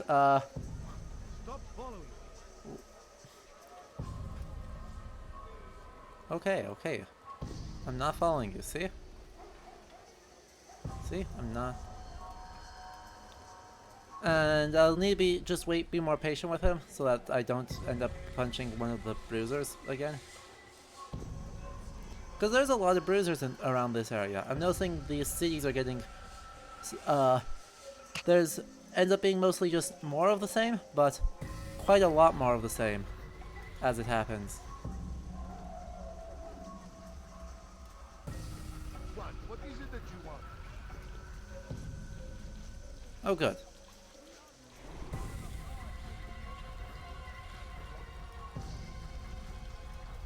Well, so be it. I'll have to just...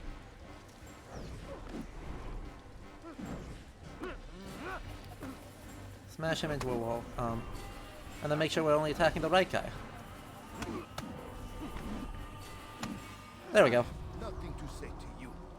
Speak to me or speak to God. It's your choice. Oh no. You won't stop the work he does. The bruiser appears to have broken our entire cutscene. He prepares them for the journey. Journey where? They are held in his warehouse. And when the time comes, they are sent to Acre. Where is this warehouse? Oh, wait. And why Acre? Talar tells me what I need to know. Nothing more. It is safer that way. For him, perhaps. Though not, I fear, for you. For some reason, yeah. He is shipping people to Acre. As kind of a way to do stuff, question mark? What his motives are with this beyond short-term profit is, at this point, not at all clear. Anyway, I guess It's a little bit cool, though I don't think they handle slavery well. It's a little bit cool that they at least, you know, attempt to handle slavery as a thing that was going on in this game and in this time period, because it totally was. Unfortunately. I mean, similarly about Valhalla, I was actually quite impressed that they actually put in. Nobly, it's only a thing that the bad guys do. Of course. But I did notice that they at least acknowledge its existence as part of the experience, and of the lived experience of being in this historical time period.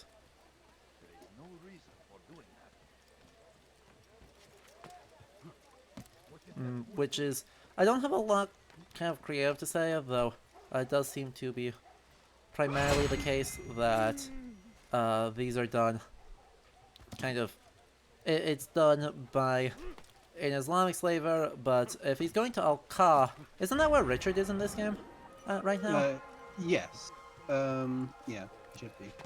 So he's actually selling, the slavers are at least passing through Christian lands, and everyone's cool with it, which is, again, historically true, well into the early modern period, where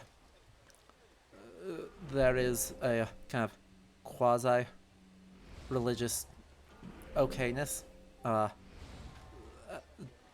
Somehow, taking slaves of a different religion is perceived in both the Islamic world and the Christian one as pretty much okay.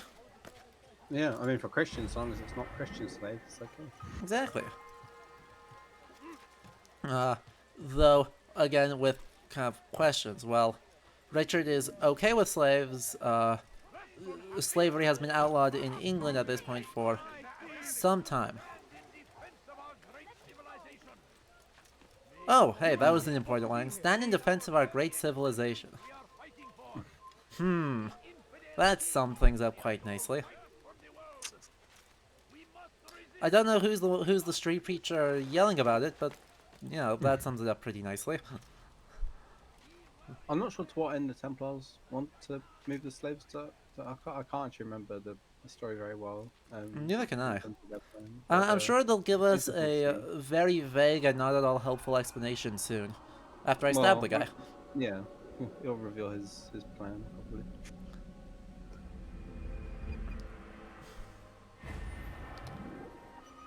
I am kind of glad that is making a comeback, where we have that post-assassination reveal of the whole story, or of their version of the story.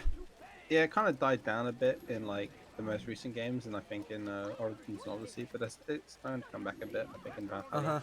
And I do genuinely like it, because it's a not subtle way to inject nuance, but it is a way to inject nuance. I think AC3 was probably like the most noticeable time they did that, because it's like trying to show, well, actually the Templars can be perceived as like good guys kind of game. I mean, this game kind of suggests that too, where they are all comically evil, but then Altair actually goes, but wait, he didn't seem to actually be trying to do evil. He was, but I don't think it didn't look like he was trying to. And isn't that weird? And Al-Mualim's now is like, no, don't worry about it. Ow. I'll tell you later. Oh, by the way, we're actually starting off in the rich district of Jerusalem instead of the poor district. Oh, really? Yeah. Oh. I'd forgotten that we do that, but yeah, we actually start off in the wealthiest part of town. Well, I suppose that. Oh crap! That makes slight sense if you're going after a slaver. No, I think that actually, in some ways, makes it weirder. That like, why are the fact that he's operating out of the rich district is fine, but the idea that he is trying to recruit people from inside the rich district, is weird.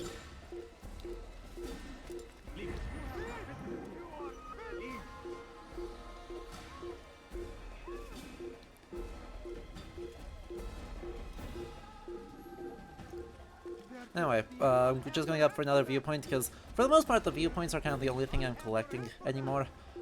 Any flags we happen to see, but the viewpoints are actually useful.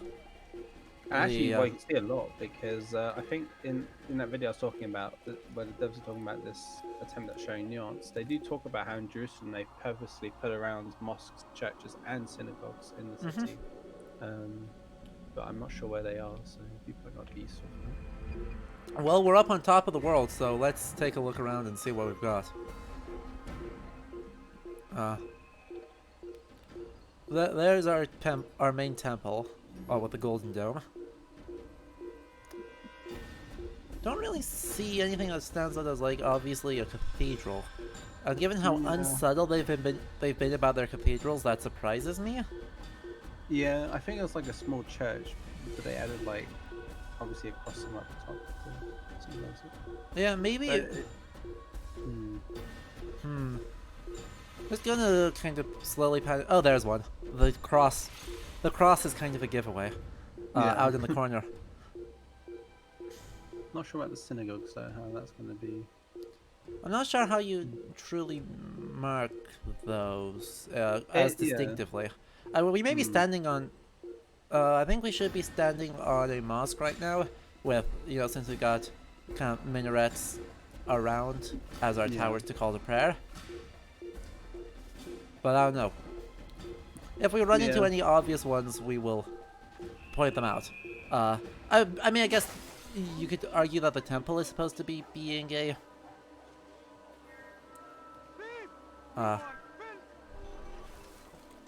synagogue, given that it is the temple. Yeah, I suppose so. At the same time, I'm not super happy with that interpretation, given that that's also the plot place. Yeah. I think it's like I said earlier. It's they try and implement this nuance, but they make it really hard for people to notice. So like it's almost like they didn't plan it originally, even though they probably did. But I don't know. Exactly. In the meantime, I am noticing, partly as just a kind of concession to reality, all of our viewpoints are kind of sort of religious buildings in this game. Like, there's the guard towers out in the world, but then every other viewpoint is either the spire of a church or a Islamic minaret. Which, again, is not a terrible choice, given that those are the highest points in any given place. Both religions have a nice, strong tradition of making things very tall. Making your religious buildings extremely tall, specifically. But, I don't know, still is something. And I don't know if they've necessarily thought through the implications of what letting a player clamber through a sacred space, or all over a sacred space, looks like. And what that kind of means. There's a lot of kind of, what does this actually end up meaning, that this game does not think through. Which I don't think, I think at this point it wasn't really trying to think through it. I don't think so. I think they're probably just like more concerned with. Hang on, this guy's. Most of the army in this point is Ayubid. This guy is very clearly not. Oh, dang it.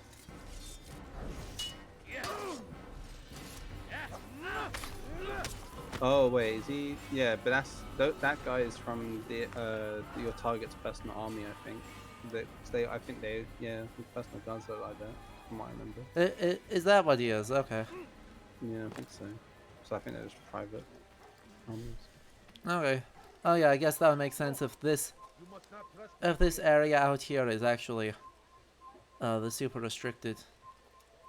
Who is the one close enough to? Oh, that guy. Fine. I'll just run away. And I'll It's grab interesting a... as well. Oh. Well, I'm just running across the rooftops, grabbing things on the way.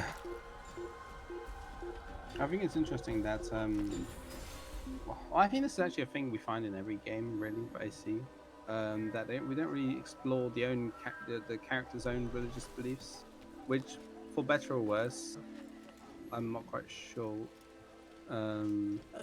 Yeah, Altair is very much kind of this guy who doesn't really believe in the tenets of the religion that, or the sect that he is a part of, yet, and doesn't understand them, and so ends up kind of, apart from being, you know, the modern secular guy who doesn't understand why religion matters, he's otherwise completely empty as a person with actual beliefs, which is not great. And we kind of see this across the ACA, and maybe not in the more recent ones, but like even with Ezio, it's like you know, it's other assassins. It's not clearly like defined necessarily, but, which could have been interesting if they did. But... It absolutely could have been an extremely interesting thing to show. Actually, the Templars in this game, if I remember correctly, emphasize about how they don't believe in God. I can't remember. I think it's Sibrand in his death scene. He's like, well, "I'm no believer because I know the truth, and that is, and of the ancient civilization and stuff." And so, you know, they can't. Hilarious. The Holy Order is secretly atheist.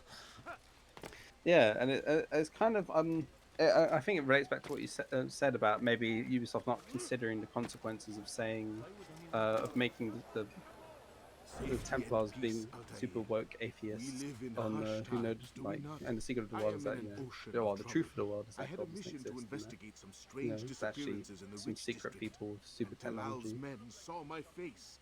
My status is compromised. Would you be kind enough to eliminate them for me in exchange for the information you seek? Indeed. So we will need to go forth and we need to stab some people for reasons. Yeah, there's a lot of kind of concerns, I guess, with how that would and should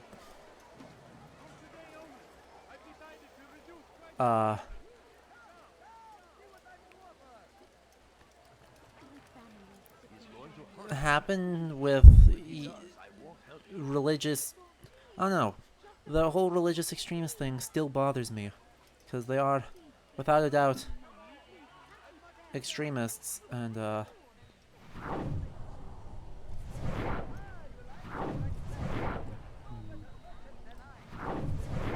don't know, oh great, they're both on ground level, and making them secretly something else feels like a denial of the thing that makes them so interesting. I think also, like, well, I was debating with myself when talking about this. I'm not sure how true this is, but like, I can't help but see a connection between, like, the assassins being this, like, kind of extremist ideology, or at least opposing ideology to Templars, who are like the Western world order, and that they're like, and it kind of, I don't know, to me it has massive flashbacks of kind of like modern day Islamic extremism as their attempt at kind of portraying that in a different light, maybe. I'm not too sure, or maybe whether intentionally or not. It kind of seemed like that when I was trying to think of points for crusading among the worlds. That's the point that came to me.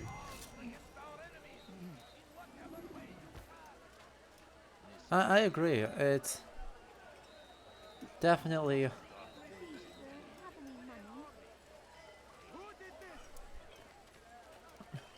this kind of very modernist approach of, okay, if we're in the rich district, why are we having a panhandler picking me?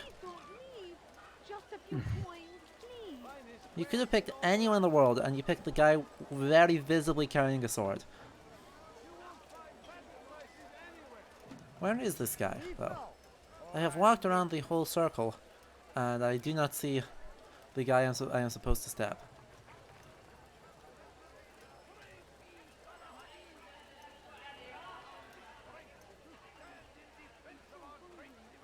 Where is he? Oh. No, that's just a guy. That's not the guy I'm supposed to stab. I need food. I'm so hungry. Just a little money, I beg of you. Ugh. I am just walking in circles. Wait, is it the which mark is on the minimap? Is it the one? With the It's the flashing one. oh, I see. Oh, the X.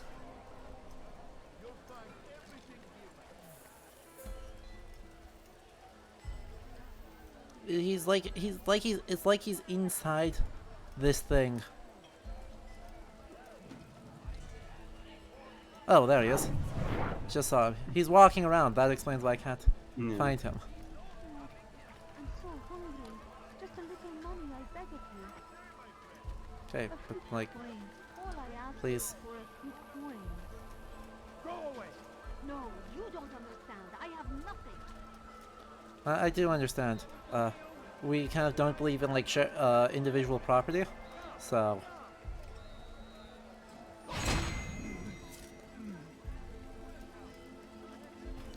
And then we'll just slowly jog away. Couldn't be any easier. Altair, you're rid of the ones who knew me? Excellent. And Dingus, no, the hidden blades were not real. That should be fairly, He pays a tribute to the city guards so he can operate in the shadows. self-explanatory, but the Hashashin would use knives instead of some sort of hidden wrist strap thing. Oh yeah, we just absolutely stabbed 2 people in the middle of the open road and it's fine. It's totally fine, nothing to worry about.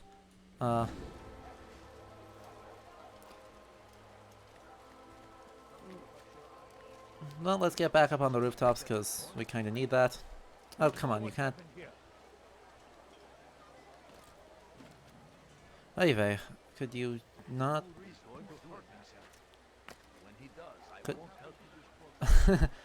Oh, the controls in this game continue to be quite jank, unfortunately, and it's distracting me from all the more interesting history stuff. Let's see, where are we going? Is this another church?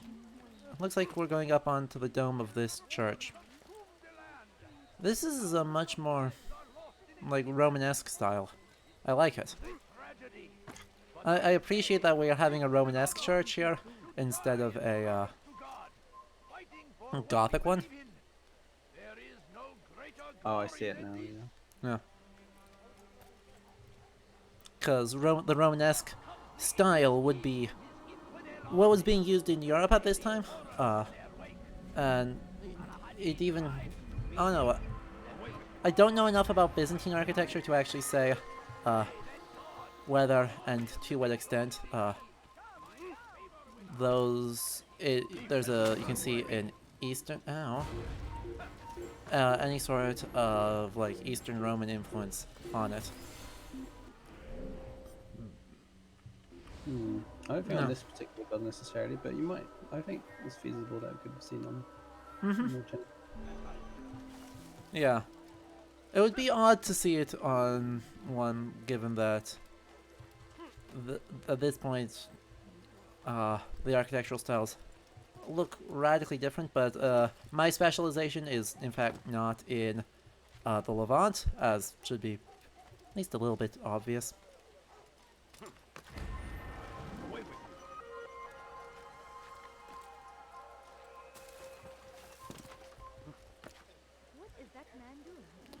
So, I don't 100% know everything that's going on. Or everything that could be going on. Okay, I'm not gonna trespass, okay? Not trespassing. Except I'm gonna trespass. Oh, we are once again on the very edge of the district.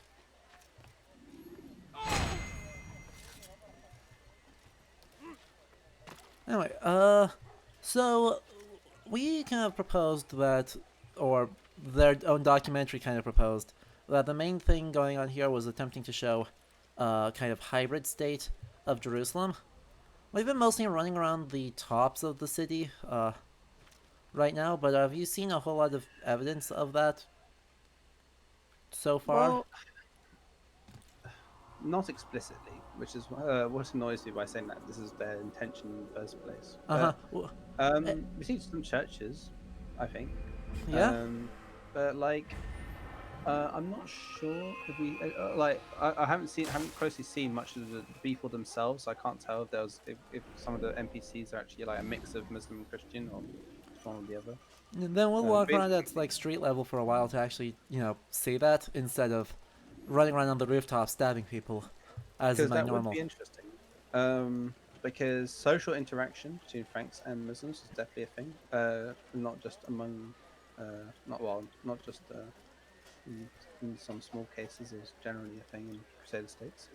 Like, and to refer to Usama ibn Munkif again, in one of his other stories, he talks about it's it's called the bathhouse story, in which he talks about Oh yeah, yeah, which is it's pretty funny if you have the opportunity to read it. But I won't necessarily absolutely. ruin it, nor can I fully remember it. But it's basically like the point of the story, in my opinion, to take away is that he talks about interaction between the Franks and the Muslims, and he like describes it as something that ordinarily happens.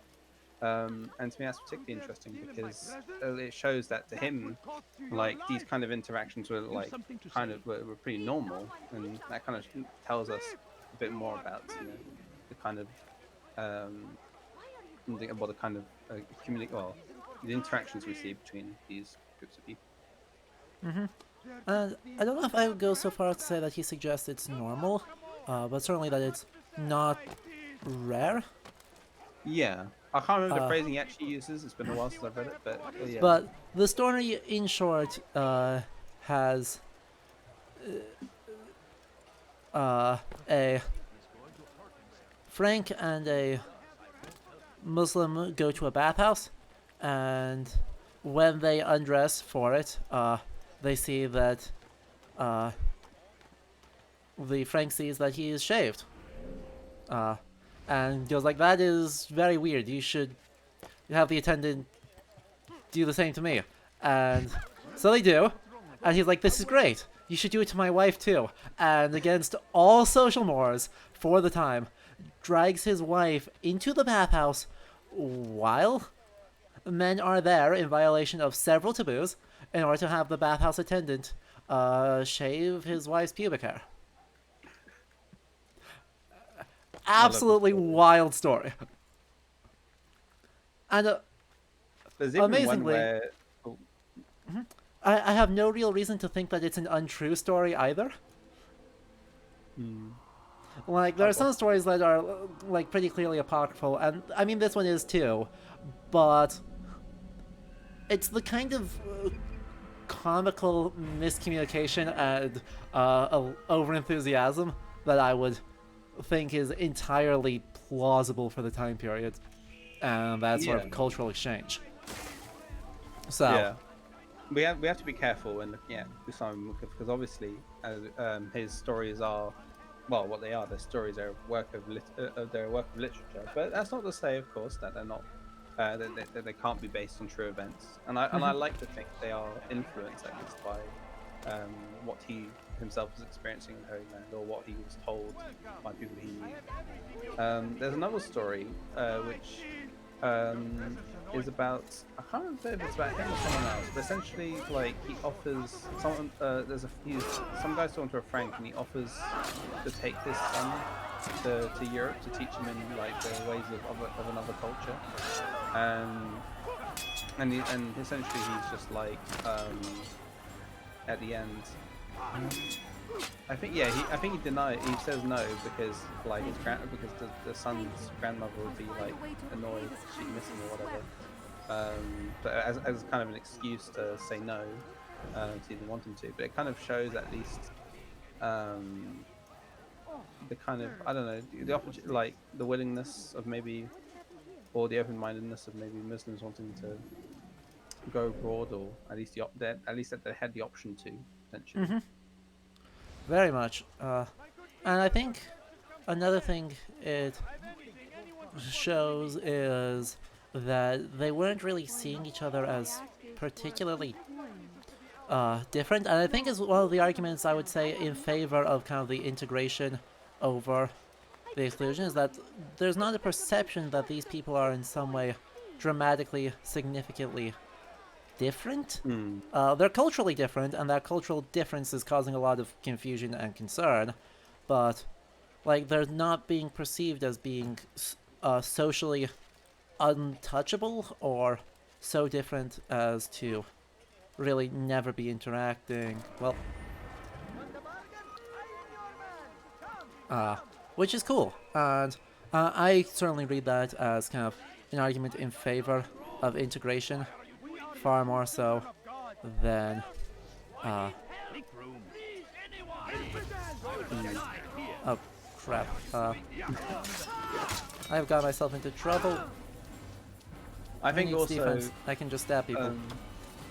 Yeah, I think it's definitely true, but also we should. Well, I think it should be remembered that while this is true, Futureman and other frontier societies like Sicily or Spain were not utopian societies. No.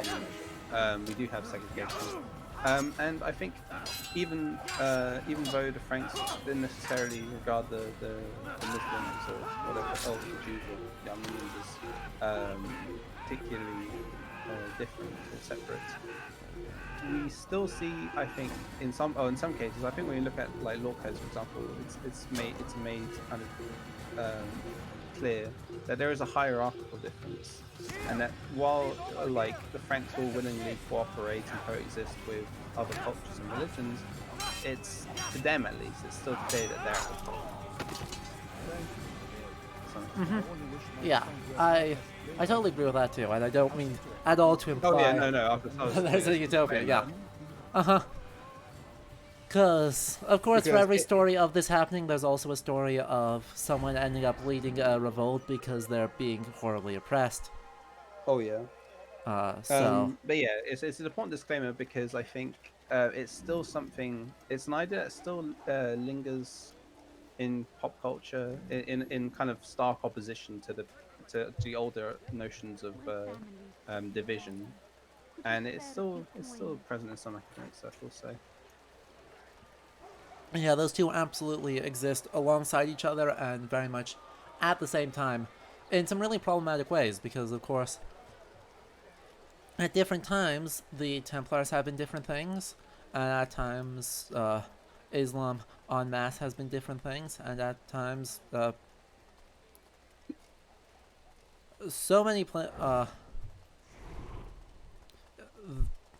times we have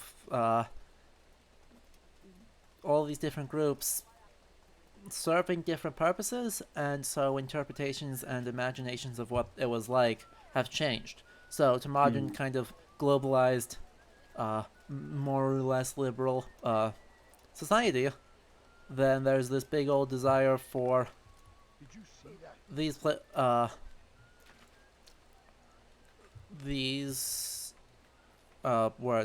for medieval multiculturalism to be perfectly utopian and awesome and great all the time, while simultaneously you have kind of hawkish Americans trying to justify it is mostly Americans trying to justify conflict, present day conflicts, using the language of the Crusades and harkening back to the Templars with Deus Vult memes, etc. And that is itself its own kind of set of problems. Yeah, the crusading language is still quite a really big deal. Yeah. Oh no, this is probably going to go badly. Oh, that went less badly than I thought it was. So yeah,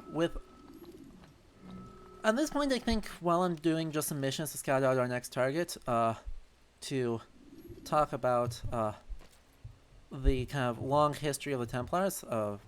It is quite long. Once they get dissolved in the 14th century, rather forcibly and in a extremely suspicious trial. It is super suspicious. Because Philip Lefebvre just kind of accuses them of heresy and says, hey, they were doing all sorts of terrible things in the background in secret. And so we're going to seize all of their lands in France and have them either renounce their membership of the order or we will burn them at the stake. And so the last Grand Master of the Templars and several high-ranking members of the order were burned at the stake in the 1300s for being Templars. But where is this guy?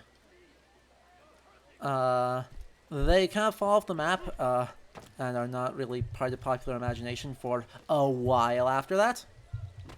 But then they kind of get reborn in the 18th and 19th centuries as ultimately fighting against injustice, as somehow protecting some great secret against injustice and against the will of authorities who want differently. This is, of course, extremely modernist to the time, and what makes them a folk hero.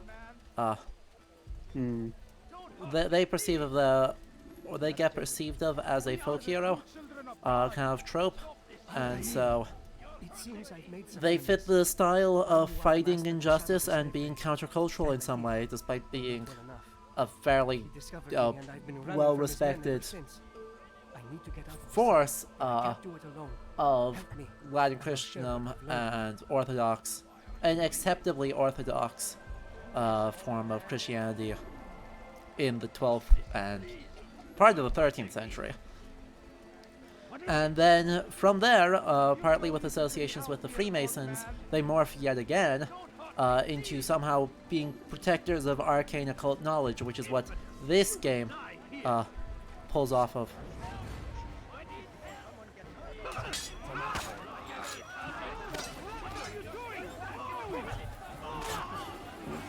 Most obviously. Okay, come on, he's attacking. Nate. That didn't kill him. Come on, someone. I do find it interesting how it's only the Templars that get subject to this kind of romanticization. Before, like in the 19th century, like you don't hear much about the hospitals or the. You do about the Teutonic Knights a little bit in Germany as part of German Romantic nationalism, but that's a very different impulse. Yeah. But I guess it maybe because the Templars banished under. Exactly. The Templars just. Yeah, the Templars. I think the usual explanation I hear for it is that the Templars were, the wealthiest of the orders, and they were also the most the ones who went away under extremely suspicious circumstances. Yeah, and that gives them a lot of room for conspiracy theories to form up around them in the modern day. And of course, this game goes a long way towards reinforcing those. It's not just replicating them, but actually reinforcing them too. Oh, dang it, we gotta do it again.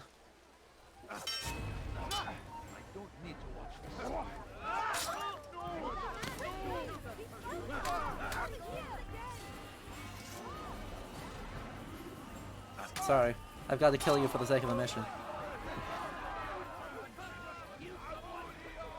I need to be in not combat mode, please. Thank you. Okay, we should be done now. We've escorted him to the city gates. We should be okay. Are we okay? Or is he gonna actually have me walk outside of the city with him? This feels bad. Don't do this. Thank you. Take this map. It lists Talar's hiding places. Useful information should that coward Yep, Brad, that is one of the common interpretations, is that Philip the Fair did in fact kill them for the crime of having to for the crime of they took too or gave him too much money, and now he was indebted to them, and so he eliminated them rather prejudicially. But that is not really the only interpretation as to what Philip, or as to why Philip did that.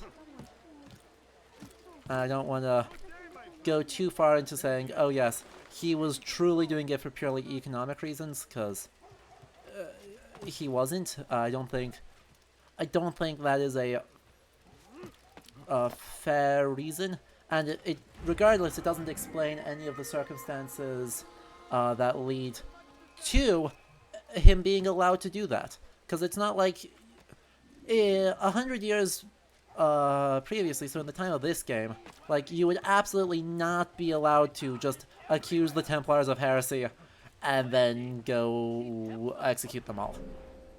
Like, not how that works. And so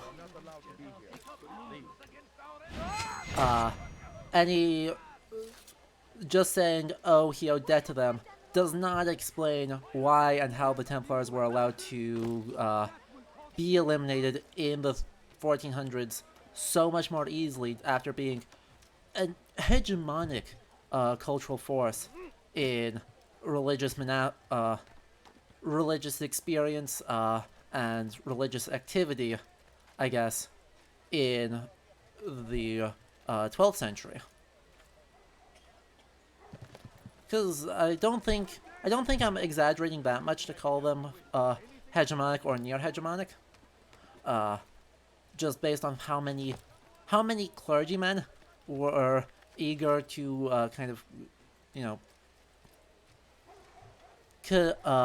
suddenly go take up a sword and do a crusade, of which they had no small part in promoting as a viable, sanctioned way of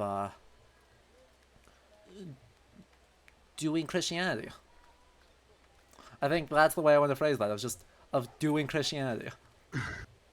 No, yeah, they have a pretty huge role when they kind of branch off into Europe, having like headquarters a bit everywhere, bringing like a lot of it everywhere. I don't know of a single place that did have at least one major Templar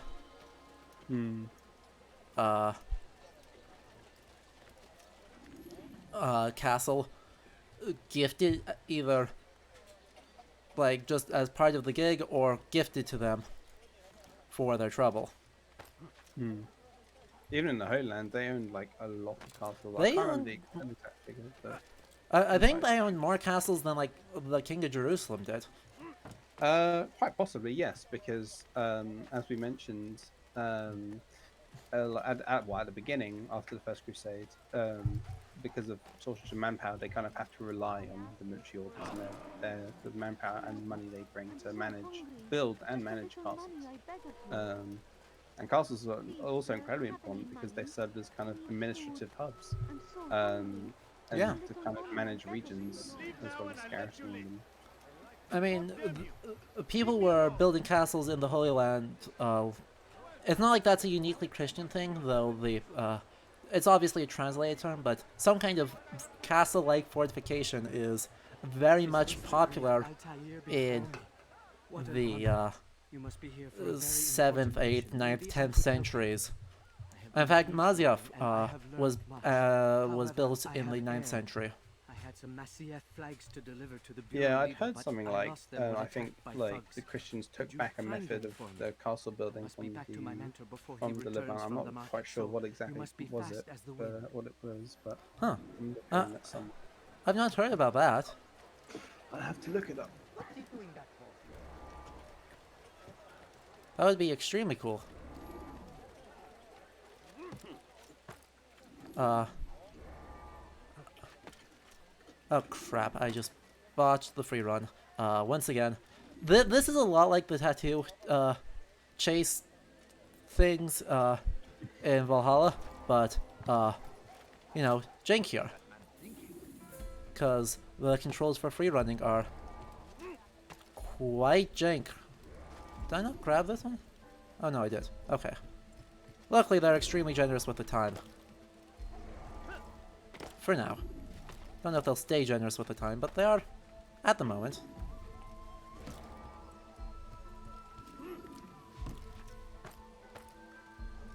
And you know, when this game's systems of free running work, they work really, really well, I gotta say. Yeah, like the parkour they do is like it's pretty smart, pretty good. Someone should stop him before he hurts himself. And when they've... It must have been I unprecedented. knew I could count on you, Master Altair. Here is what I learned from listening to the guards near the Dome of the Rock. They were talking about the man named Talal. Also, when they are building the environments specifically for you to run a certain route, and you don't need to tweak too much in order to make that work, the parkour is extremely fun. And I think those are the moments where it shows its Prince of Persia origins the most. But I think, you know, that's a important and cool thing that far more than creating a perfect recreation of the floor plan, having someone that is, or having a level that is fun to run around in and gives you interesting things to do is kind of important. And they kind of don't always remember that. But they did in this game, and that is good. And now we can... Your presence here deprives me of both. What do you want?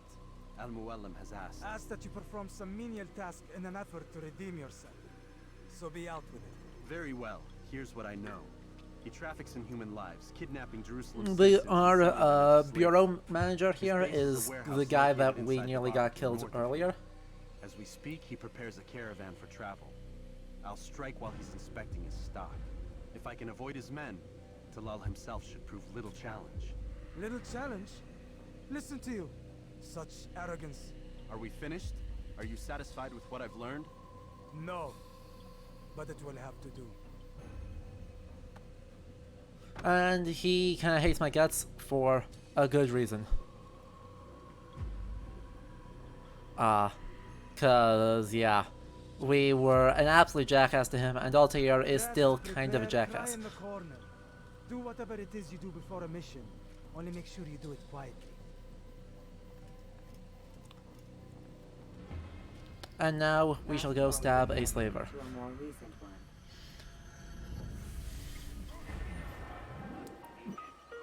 No, I'm curious who the people he is actually enslaving are. Because supposedly it's like disappearances from the rich district, which is suspicious to me. For obvious reasons. But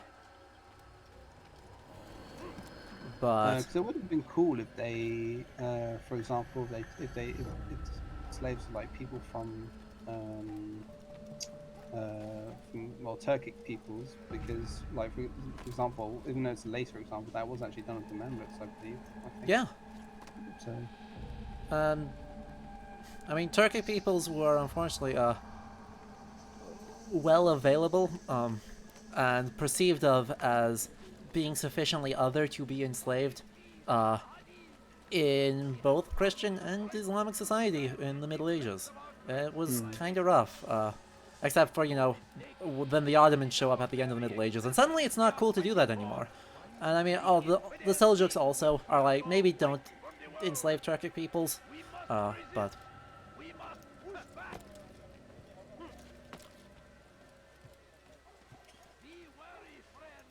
Leave this place. Don't think I will. Pay for your sins. Ow.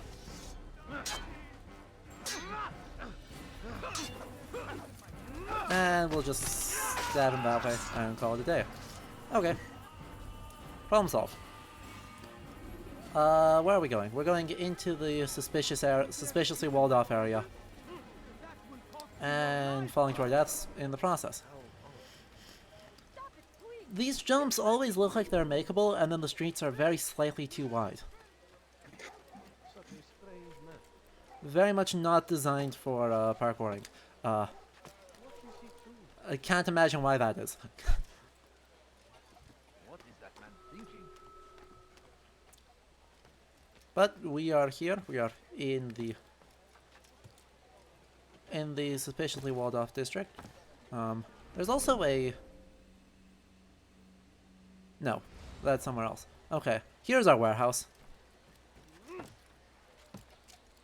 And let's see what we can see.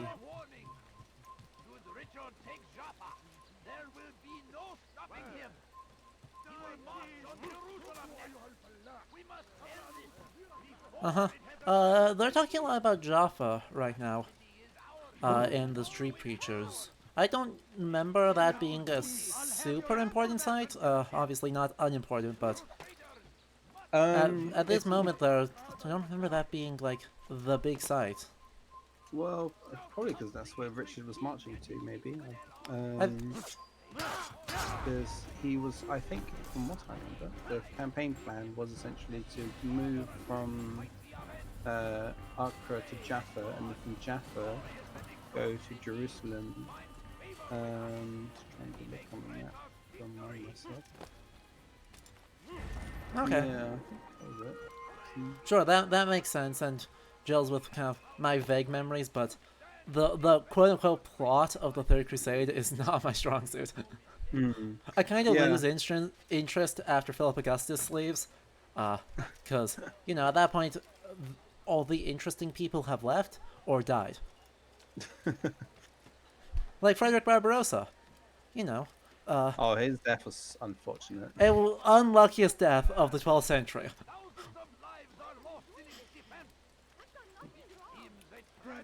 Yeah, so essentially, yeah, Richard's plan is, is basically just to go from, to follow, because he wanted to follow the coast to keep the supply train going with his ships, and then he'd go, after his conquest of Jaffa, he then moves on to a really small town. I can't remember the name, but it's only like a few. It's really close to Jerusalem, and that's where he famously goes back, and then comes back, and then goes back again, because he can't decide whether to attack Jerusalem or not, because his advisors tell him that they don't want to go to Egypt, which he wants to go, because he realizes that attacking Jerusalem. Do not call me that. I only wish to help them. As I myself was helped. You do no kindness imprisoning them like this. Imprisoning them? I keep them safe, preparing them for the journey that lies ahead. What journey? It is a life of servitude. You know nothing. It was folly to even bring you here. To think that you might see and understand. I understand well enough. Show yourself.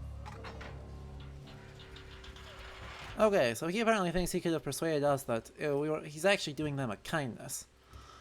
So you want to see the man who called you here? You did not call me here. I came on my own.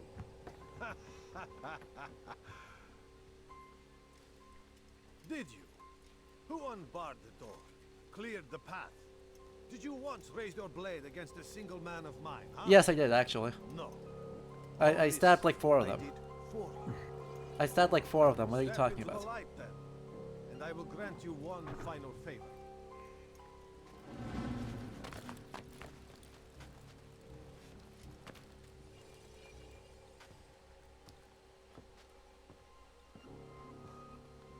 Now I stand before you.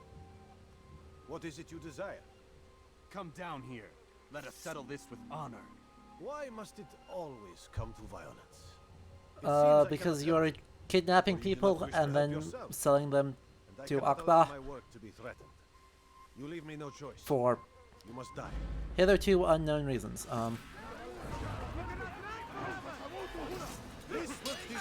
Luckily, you know, these guys are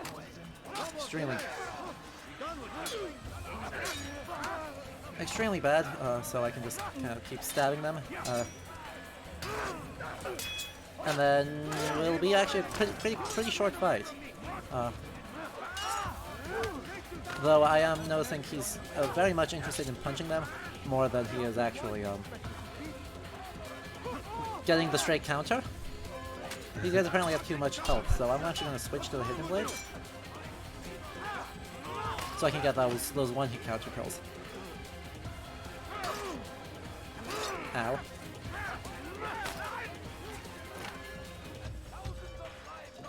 And now we need to chase this guy down at high speeds. Oy vey. So much effort. Ah, dang it. I don't really need to worry about it, that guy, and we're just gonna chase. We'll see how good I am at parkour now. Watch me inevitably just kind of drop off the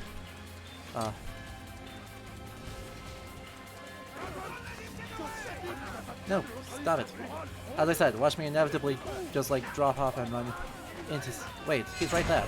He just like ran back to stare and look at me. Share your secrets with me. My part is plain. The Brotherhood is not so weak that my death will stop its work. What Brotherhood? Al-Mualim is not the only one with designs upon the Holy Land. If that's all you'll have from me. Then we are finished. Beg forgiveness from your god. He's long abandoned us. Long abandoned the men and women I took into my arms. What do you mean? Beggars, whores, addicts, lepers. Do they strike you as proper slaves? Unfit for even the most menial tasks? No. I took them not to sell, but to save. And yet you'd kill us all. For no other reason than it was asked of you. No. You profit from the war. From lives lost and broken. Yes. You would think that, ignorant as you are. I'm interested in what he's actually saying here. They say it's what your kind do best. Do you see the irony in all this? No. Not yet, it seems. But you will. Okay, so they are once again trying to inject the nuance of kind of the inherent contradiction, where there is simultaneously, you know, achieve peace through extreme violence. They shall know our peaceful ways by force. Trying to show off that very much kind of inherent contradiction. Which is, once again, a little bit cool, but also, I think, simplifies down some of the nuances as to why and how the Hashishin were willing to do such great violence, and what the struggle for inner peace and, eventually for some kind of more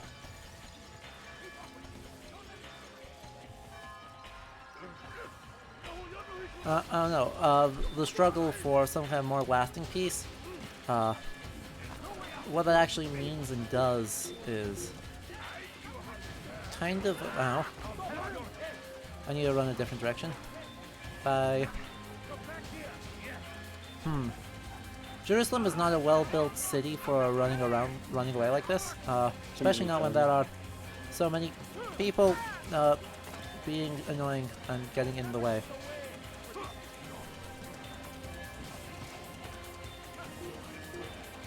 Okay, I really need to get lucky and make it to this quickly. No such luck. There's one right here if I can be hidden. I'm not hidden, damn it. I was so close to being hidden.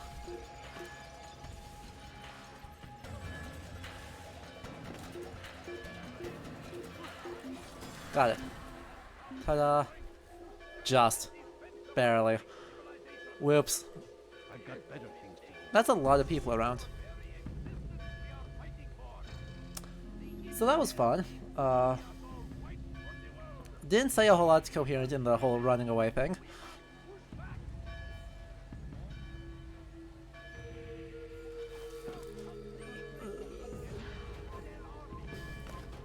Yeah, I know, I'm suspicious.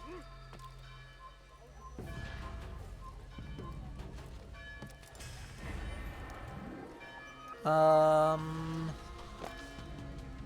yeah, as we're kind of wandering back through the city, they're so close to having a nuanced argument, about, like, you know, the point of violence, and the ways in which, that they are acceptable or unacceptable, methods of interaction. Oh no, the game just crashed. That's awkward. Oh no. So we're rebooting that, and hopefully it will just respawn us totally fine. And having done the stabbing, we shouldn't need to do all that again. But yeah, I still, the thought is still by no means done. Where I'm still very much wrestling with it of, like, what argument are they making about the point of violence and the history that enables and attempts to justify such violence, but then they don't actually engage with it in a super meaningful way. So yeah, it's the fact they don't explicitly address it just makes it like unclear what they're trying to say, which can lead to like good and bad like it forces the player to kind of then interpret what they mean, and that could either lead to a good or bad interpretation of it, essentially. Yep. Exactly. They're not really guiding us through the interpretation all that well, because, I mean, the Templars are criticizing it, but then the player is also not given a choice to kind of reject. We reject Elmo Alim's version of the Assassins, but not the fundamental principles of, like, why and... no. Safety and peace, man. They did make us redo the whole thing. Oh no. That's awkward. What do you want? So let's do it again, I guess, but better this time? So be out with it. Very well. Here's what I know. I wish they would let me talk, or kind of skip this stuff, since, you know, we did, in fact, see it again already. As we speak, he prepares a caravan for travel. That's actually a really interesting point, because it's something they're doing a lot in this game. They're not giving players a strong guide on how to interpret it. Listen to you. Such arrogance. Are we finished? Right, because with some training, you can have identify the arguments they're making. But when push comes to shove, they're actually not giving us the tools to understand what they are trying to do with the history. At least not easily. Rest, prepare, cry or in the corner. Do whatever it is you do before a mission. Only make sure actually engage with it as more than just set dressing. Because it is set dressing, and they're showing us a lot of just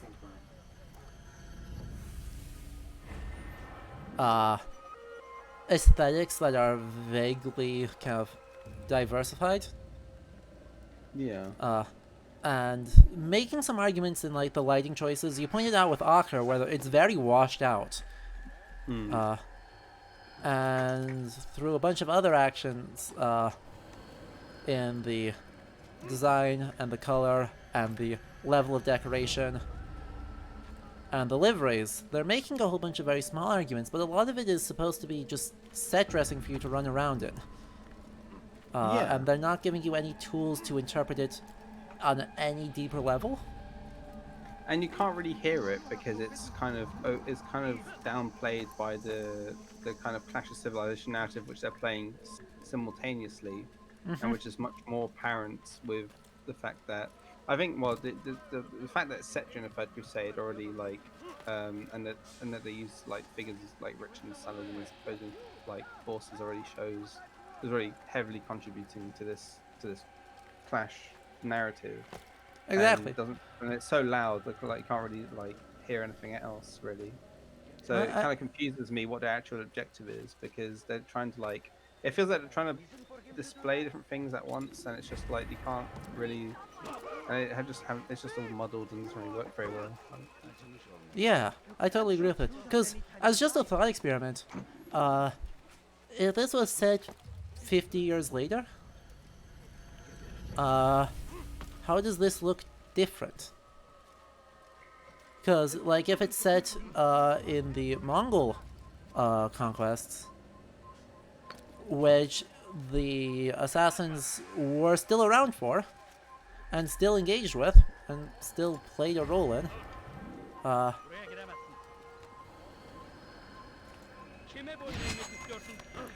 then what actually happens? How does this game look different? And of course, you know, 50 years later, the Templars still exist and still have holdings in the Holy Land, and are, I mean, the city of Acre doesn't fall for another century to the Mamluks, who are themselves a rejection of, you know, the Mongols. So there's this incredibly complicated. All the same pieces still exist, but how does the story change? Well, even then, I'm not sure it's exactly the same with pieces. Like, because I think the clash narrative kind of exists only because it's because it's set during a war, and B, because Christianity and Islam are often depicted as kind of like equally opposing sides. Whereas I think, for example, if we use the Mongols, for example, they're kind of seen as kind of like a unstoppable force. And they can't really be, well, in popular culture anyway, they can't, they're kind of incomparable to anything anyone's ever seen. And so I think the clash narrative maybe fades and maybe leaves room for something else if we like. Potentially. Yeah, I think it absolutely does collapse. The idea is that there is, I guess, yeah, the idea that there is an acceptable narrative of clash of civilizations and the destruction of, or the alt history, like good and bad thing being constructed, order, chaos, all of that, just doesn't work when you add a third party to the mix. And I think it is good. I think it is very good that that happens, but it has such interesting ideas within kind of the alt history lore of the game, which I admit I am not familiar with at all. Why must it always come to violence? It seems I cannot help you, for you do not wish to help yourself. So, I cannot allow my work to be threatened. Oh no. You leave me no it's... choice. You must die.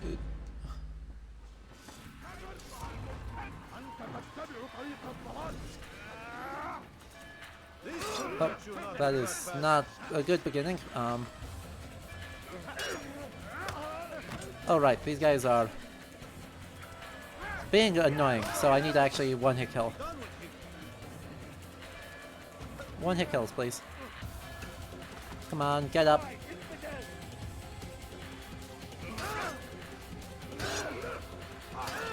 Ow, ow. I'm getting owned.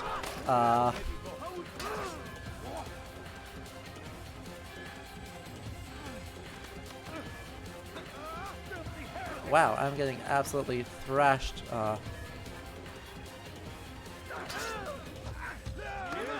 Luckily, I've got a lot of health these days, so... Even if I am losing health every kind of moment, we'll switch to something with defense, maybe. Nay. Blade, thank you.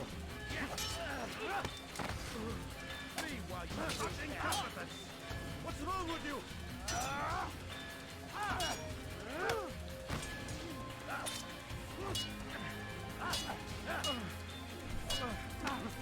There we go.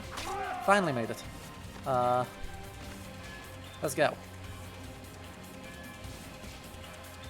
That's not the right way up. Where's the path up? There it is. Okay.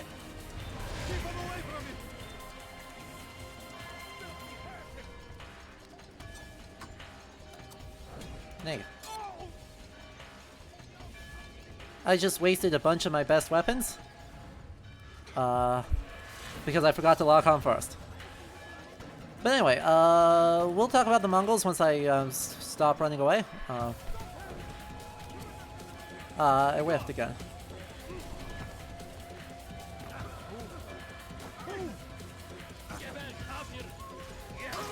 Ow. Ow. Come on, run. Run, please. Jesus.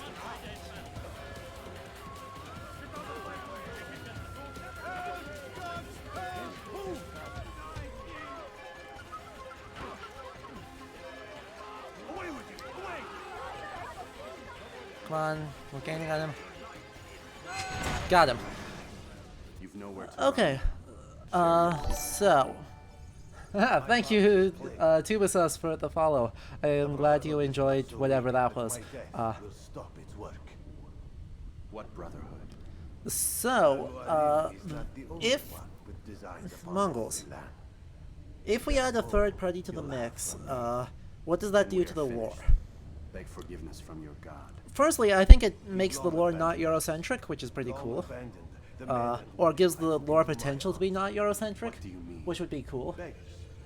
Because ultimately, what? The Isu are like the Greek gods and Norse gods and are like tricking people, but we're not really seeing any cases where in non-European or non-Mediterranean religions are represented. No, you profit from the war. Right? Lives lost and broken. I think so, yeah. You would think that. Because like Desmond has the whole Juno arc being the most important thing. Do you see the irony in all this?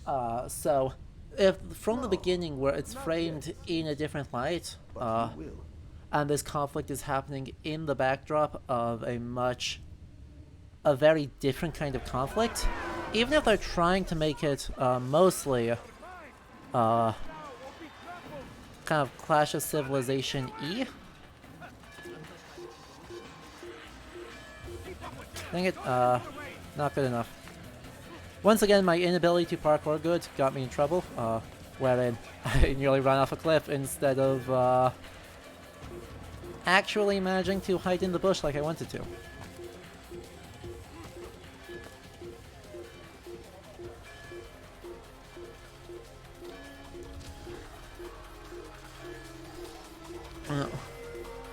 One thing I do kind of like is the fact that they let things be,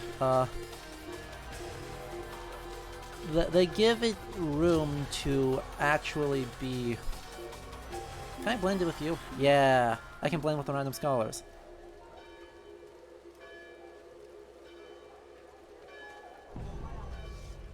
Problem solved.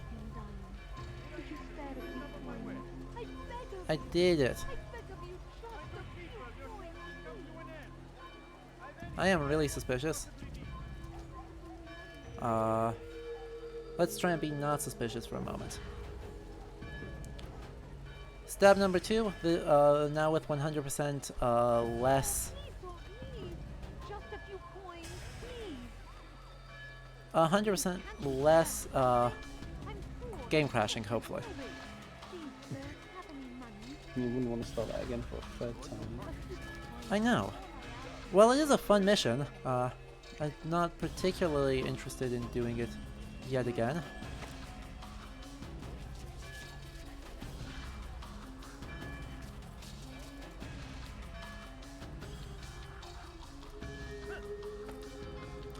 But we only have to go like 70 meters now, so hopefully we'll be okay. What? I actually got aggroed?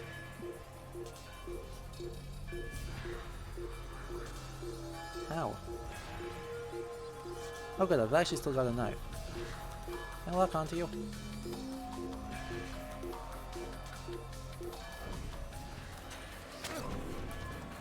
Nice.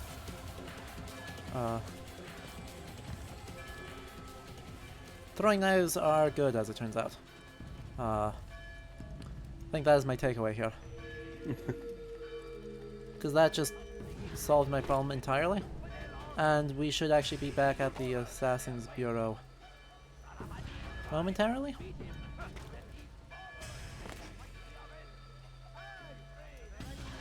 Where is it? There it is. Again, very subtle. Put our giant crest on the roof where anyone can see it.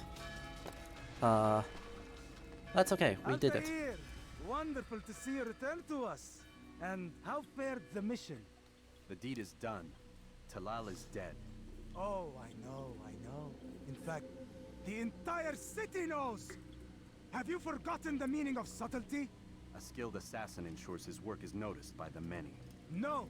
A skilled assassin maintains control of his environment. We can argue the details all you'd like, Malik, but the fact remains I've accomplished the task set to me by Al-Muallim.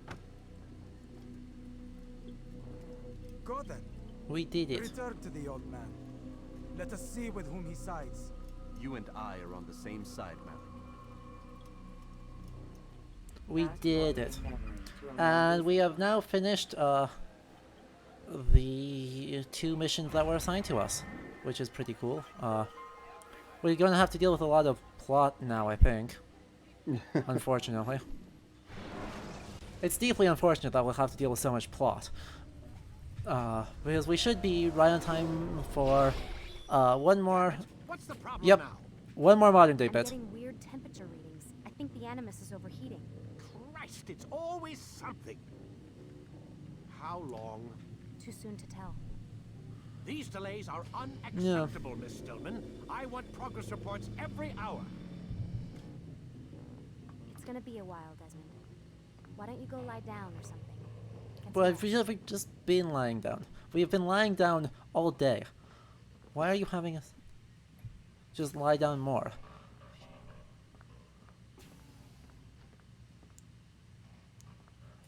So yeah, the Animus decided to crash before we could have like philosophical plot. So now we got nonsense like modern plot. Yay! The modern plot has not gotten less nonsense over the years, I'm afraid. Actually, it may have gotten more nonsense. Yeah. Because I kind of like the plot for this one, like the modern plot for the first game, because it's kind of like, because you didn't really know what was happening, and you were trapped in like a lab, and you progressively found out what was going on, but then it just progressively got more like weird sciencey, nonsensey sciencey stuff. I do like this one for the first game where, we're still in the present day, the same conflict is going on.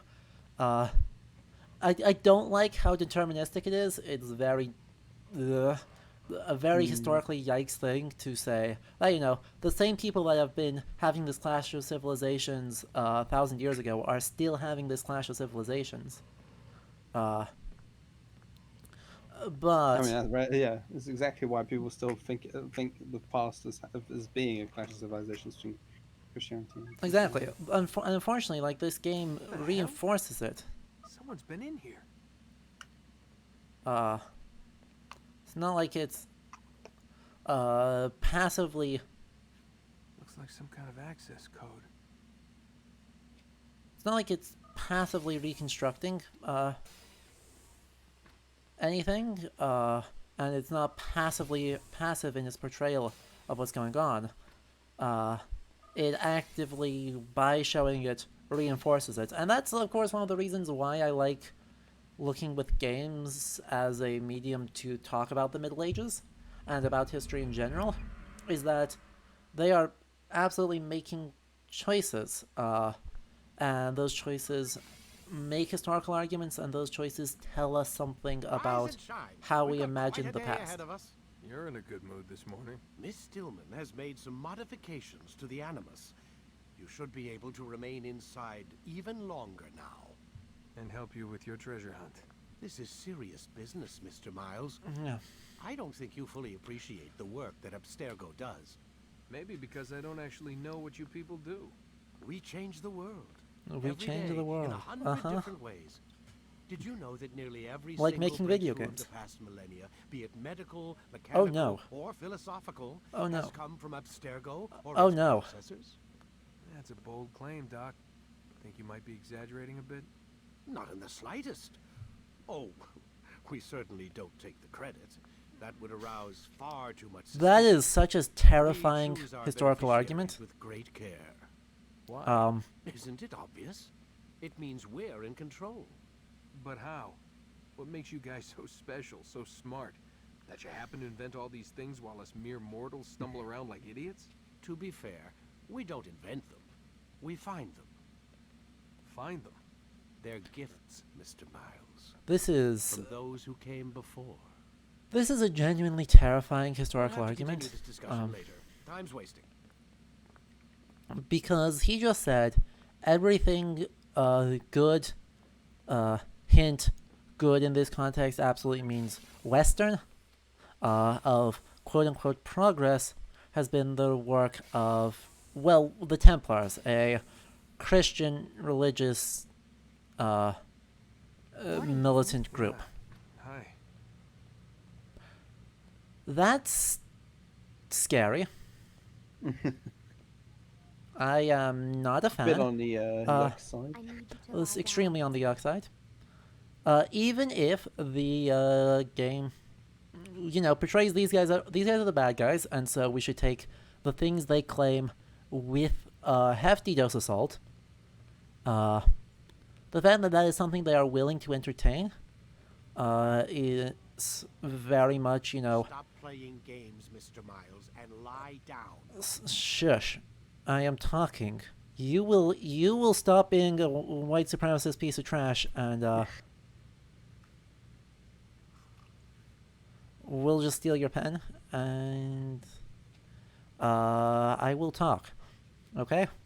Okay. So, Assassin's Creed has had a problem from the very beginning of kind of sort of flirting with white supremacists and saying your guys' ideas are not...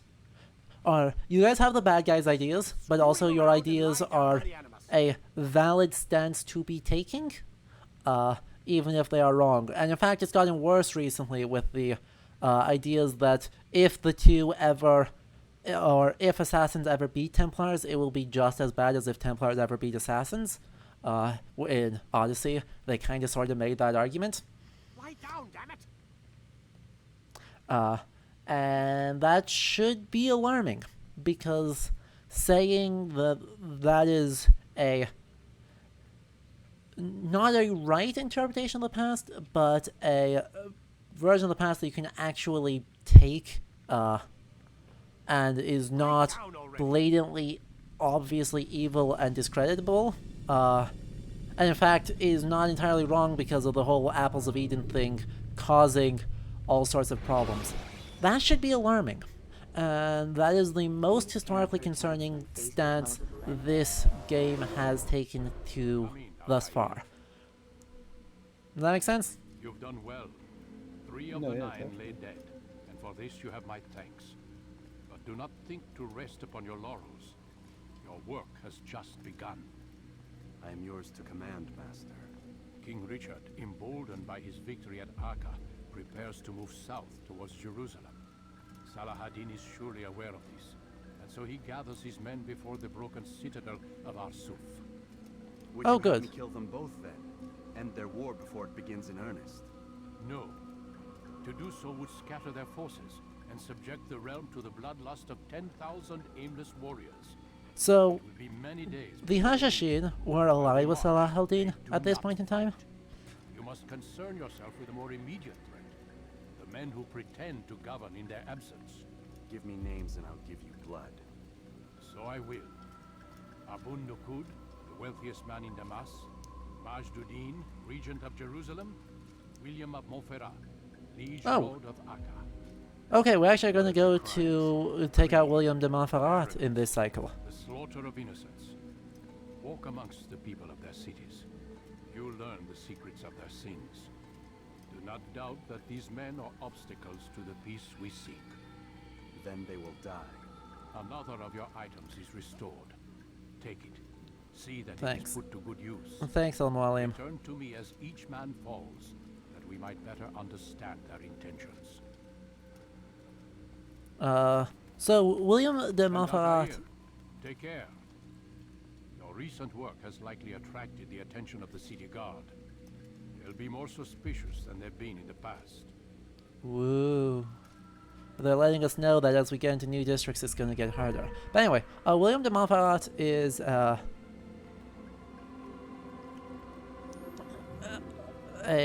interesting figure because, oh, thank God, we can actually like not fall to our deaths now, but well, William of Montferrat was not assassinated. His son Conrad was. Also, William in this game is portrayed as pretty young when we assassinate him. He's like 80 in 1191. So once again, we have questionable historiography going on. I don't know why they didn't just use Conrad. He was actually. Sorry, I couldn't hear you there. What was you say? I was saying I don't know why they just didn't use Conrad himself because he was alive during this. He was alive. Yeah.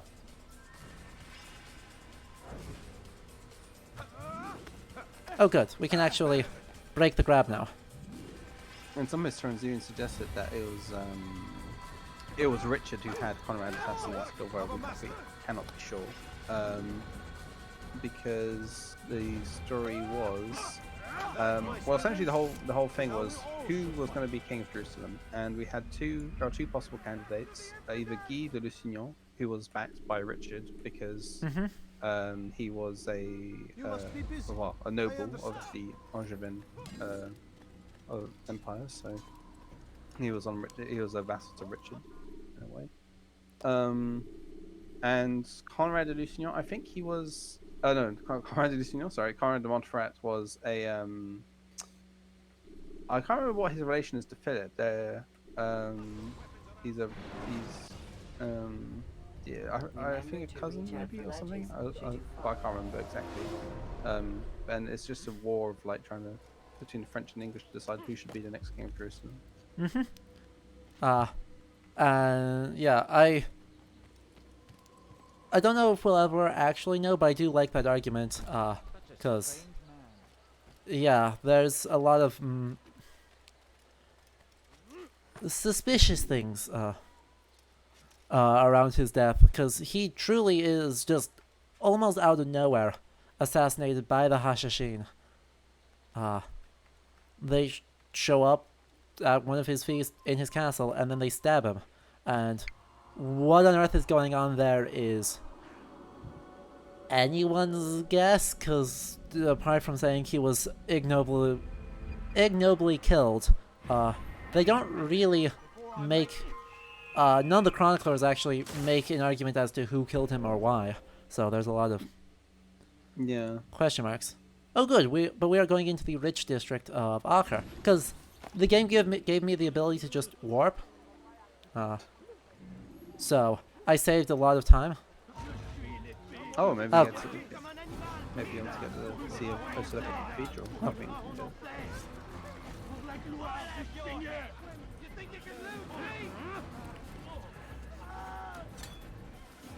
Hey, let me attack. Wow, this guy had a lot of health. I just immediately walked into a Templar so that I stabbed him. You know, as we do. As we do, we just stab Templars.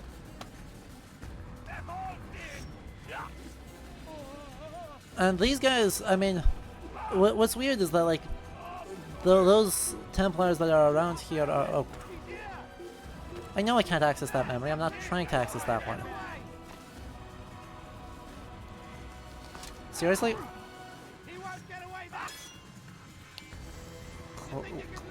Climb? Hello? Altair? Can you climb the... Ah, crap.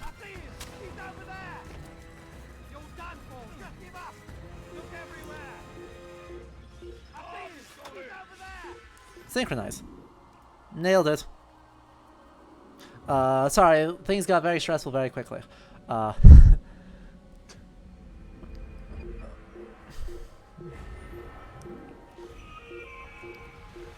now we are good. Extremely easy. This looks like it is... Oh, come on. 2 bots in a row? No, wow. 3. Bot raid. Hello. Oh, 4, 5. Hang on a moment. We're gonna ban everyone here quick. What the hell? I know. You don't usually see the bots actually do a raid. I'm glad that they just let us ban them super quick like this.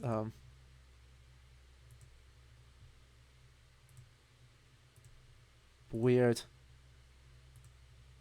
Bad bots. Anyway, we've got about 15 minutes left in this stream, so as we're wandering around the rich... This is supposedly the rich district of Acre, I think? Yeah. Yes, I yeah. think so. And the thing that's standing out to me here is that these people were, as we're walking through the streets here, firstly, we've got a lot of... the guards are all Richard's men. They aren't in particular related to one of the holy orders. They seem to all just be wearing the livery of Richard the Lionheart, which is very noteworthy as kind of the arguments of who controls each part of the city and where people's allegiances lie.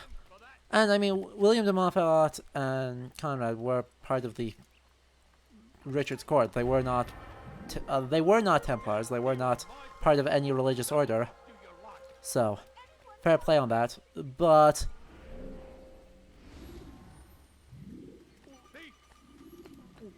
I don't know.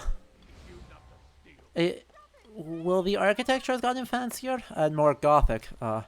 The people wandering around still look extremely dingy, and so we're kind of getting Dark Age posting from Assassin's Creed again.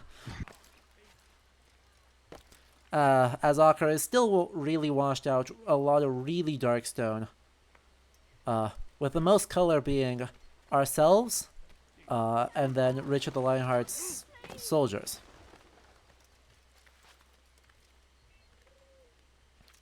It is overall very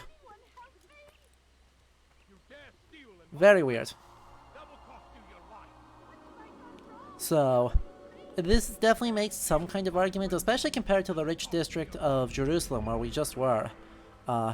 It's definitely making an argument about you know, where is wealth coming from in this district, because we've got drunkards and crazy people and very little bright cloth, very little rich cloth. We've got some, like right here, these two guys wearing red, but for the most part, a very poor district. Even the rich district is poor, and so we're having some sort of portrayal of of Richard's forces and indeed the whole European city as uncultured and unwealthy, despite, once again, Acre had more income than the Kingdom of England did. So this is a fabulously wealthy city in the 12th century. Almost ludicrously wealthy. And so making this just Dark Age posting is very much a bad historiographical argument, and one that is worth calling out as bad. And they could have even like done so well with like including it as a trade kind of as a trade center. Like they could have like included so much cool I know. stuff, whether it be like a market or something. Even if you wanted to be like European, you could do that, because turns out, you know, they weren't uncultured. Even when you go to spoilers. the ports, they're fairly like inactive. You see rich ships. I mean, I guess because it's during wartime, but like it's still fairly like. I don't know, But it's not like nothing trade happens. stopped. Yeah, exactly. In the ports during the time, like that just didn't happen. So. That cathedral's ridiculously huge. That cathedral is a good Gothic cathedral. You know, why don't we climb up to the top of that, take a look around the city, and then we'll call it a stream? Yeah, that's good. Because we have about 10 minutes left. So we just need to become invisible first so that we can do that, no problem. We are invisible.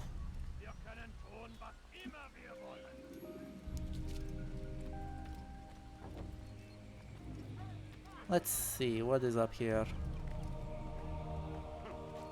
Huh. We've also got very church-sounding music playing right now. Which is another thing that I'm sure we'll see kind of again and again. Is that churches have music, and they are European medieval music. Like, for the most part, we're running around in almost dead silence. But then there was this big upswelling of a choir the moment we approached the church. But wow, this church is about 200 years out of style, or 200 years ahead of schedule. Because this is an extremely developed Gothic cathedral.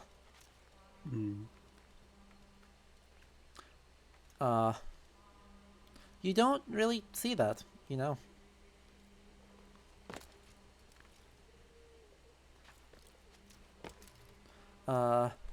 They start, so like something like, you know, Notre Dame de Paris would be a good comparison point for this.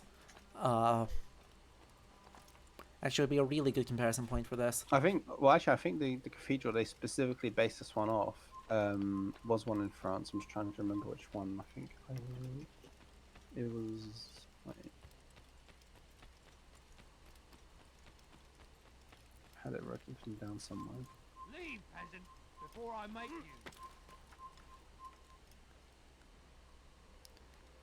Yeah, I don't know which one it is, but it is clearly Gothic, clearly French. Here we go. It's supposed to. Well, apparently it's supposed to. It's a rip-off of Chartres Cathedral. Oh, interesting. That's a decision. But that wasn't completed until the late 1400s. I mean, that's a pretty late. If I'm remembering right, that's pretty late even for a Gothic cathedral. Well, let's see. Well, according to Wikipedia, which take it as you will. Yeah, grain of salt, but this is the kind of thing. What? Wait, really? Well, that's what I mean. That's what Wikipedia. Oh, they could. Wait, let's see. There's no way a Gothic cathedral's done in 1220. That's weird.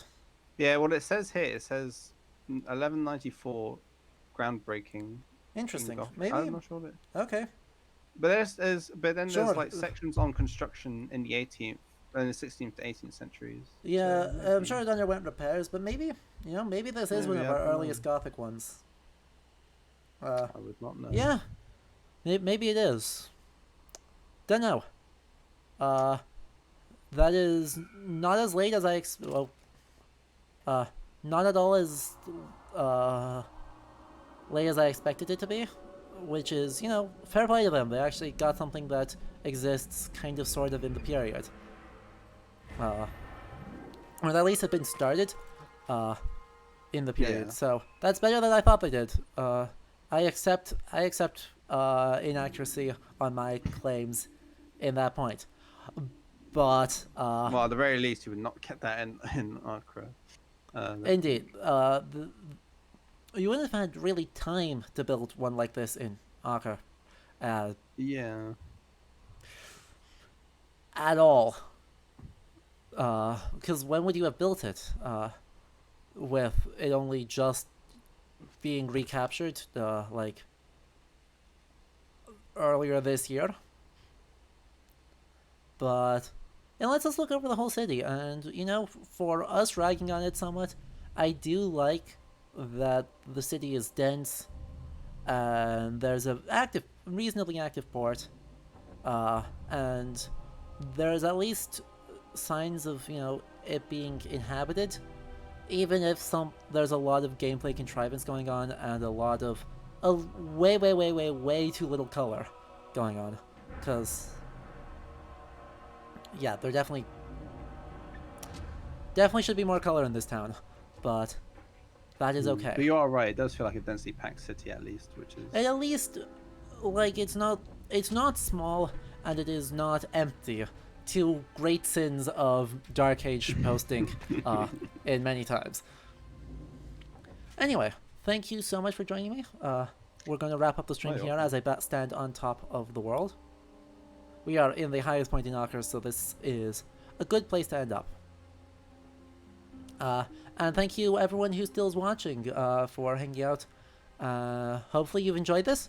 We'll be back next week with more Assassin's Creed, because we're trying to rush this. This month, my goal is to finish all of Assassin's Creed 1, so that next month we can do Assassin's Creed Valhalla.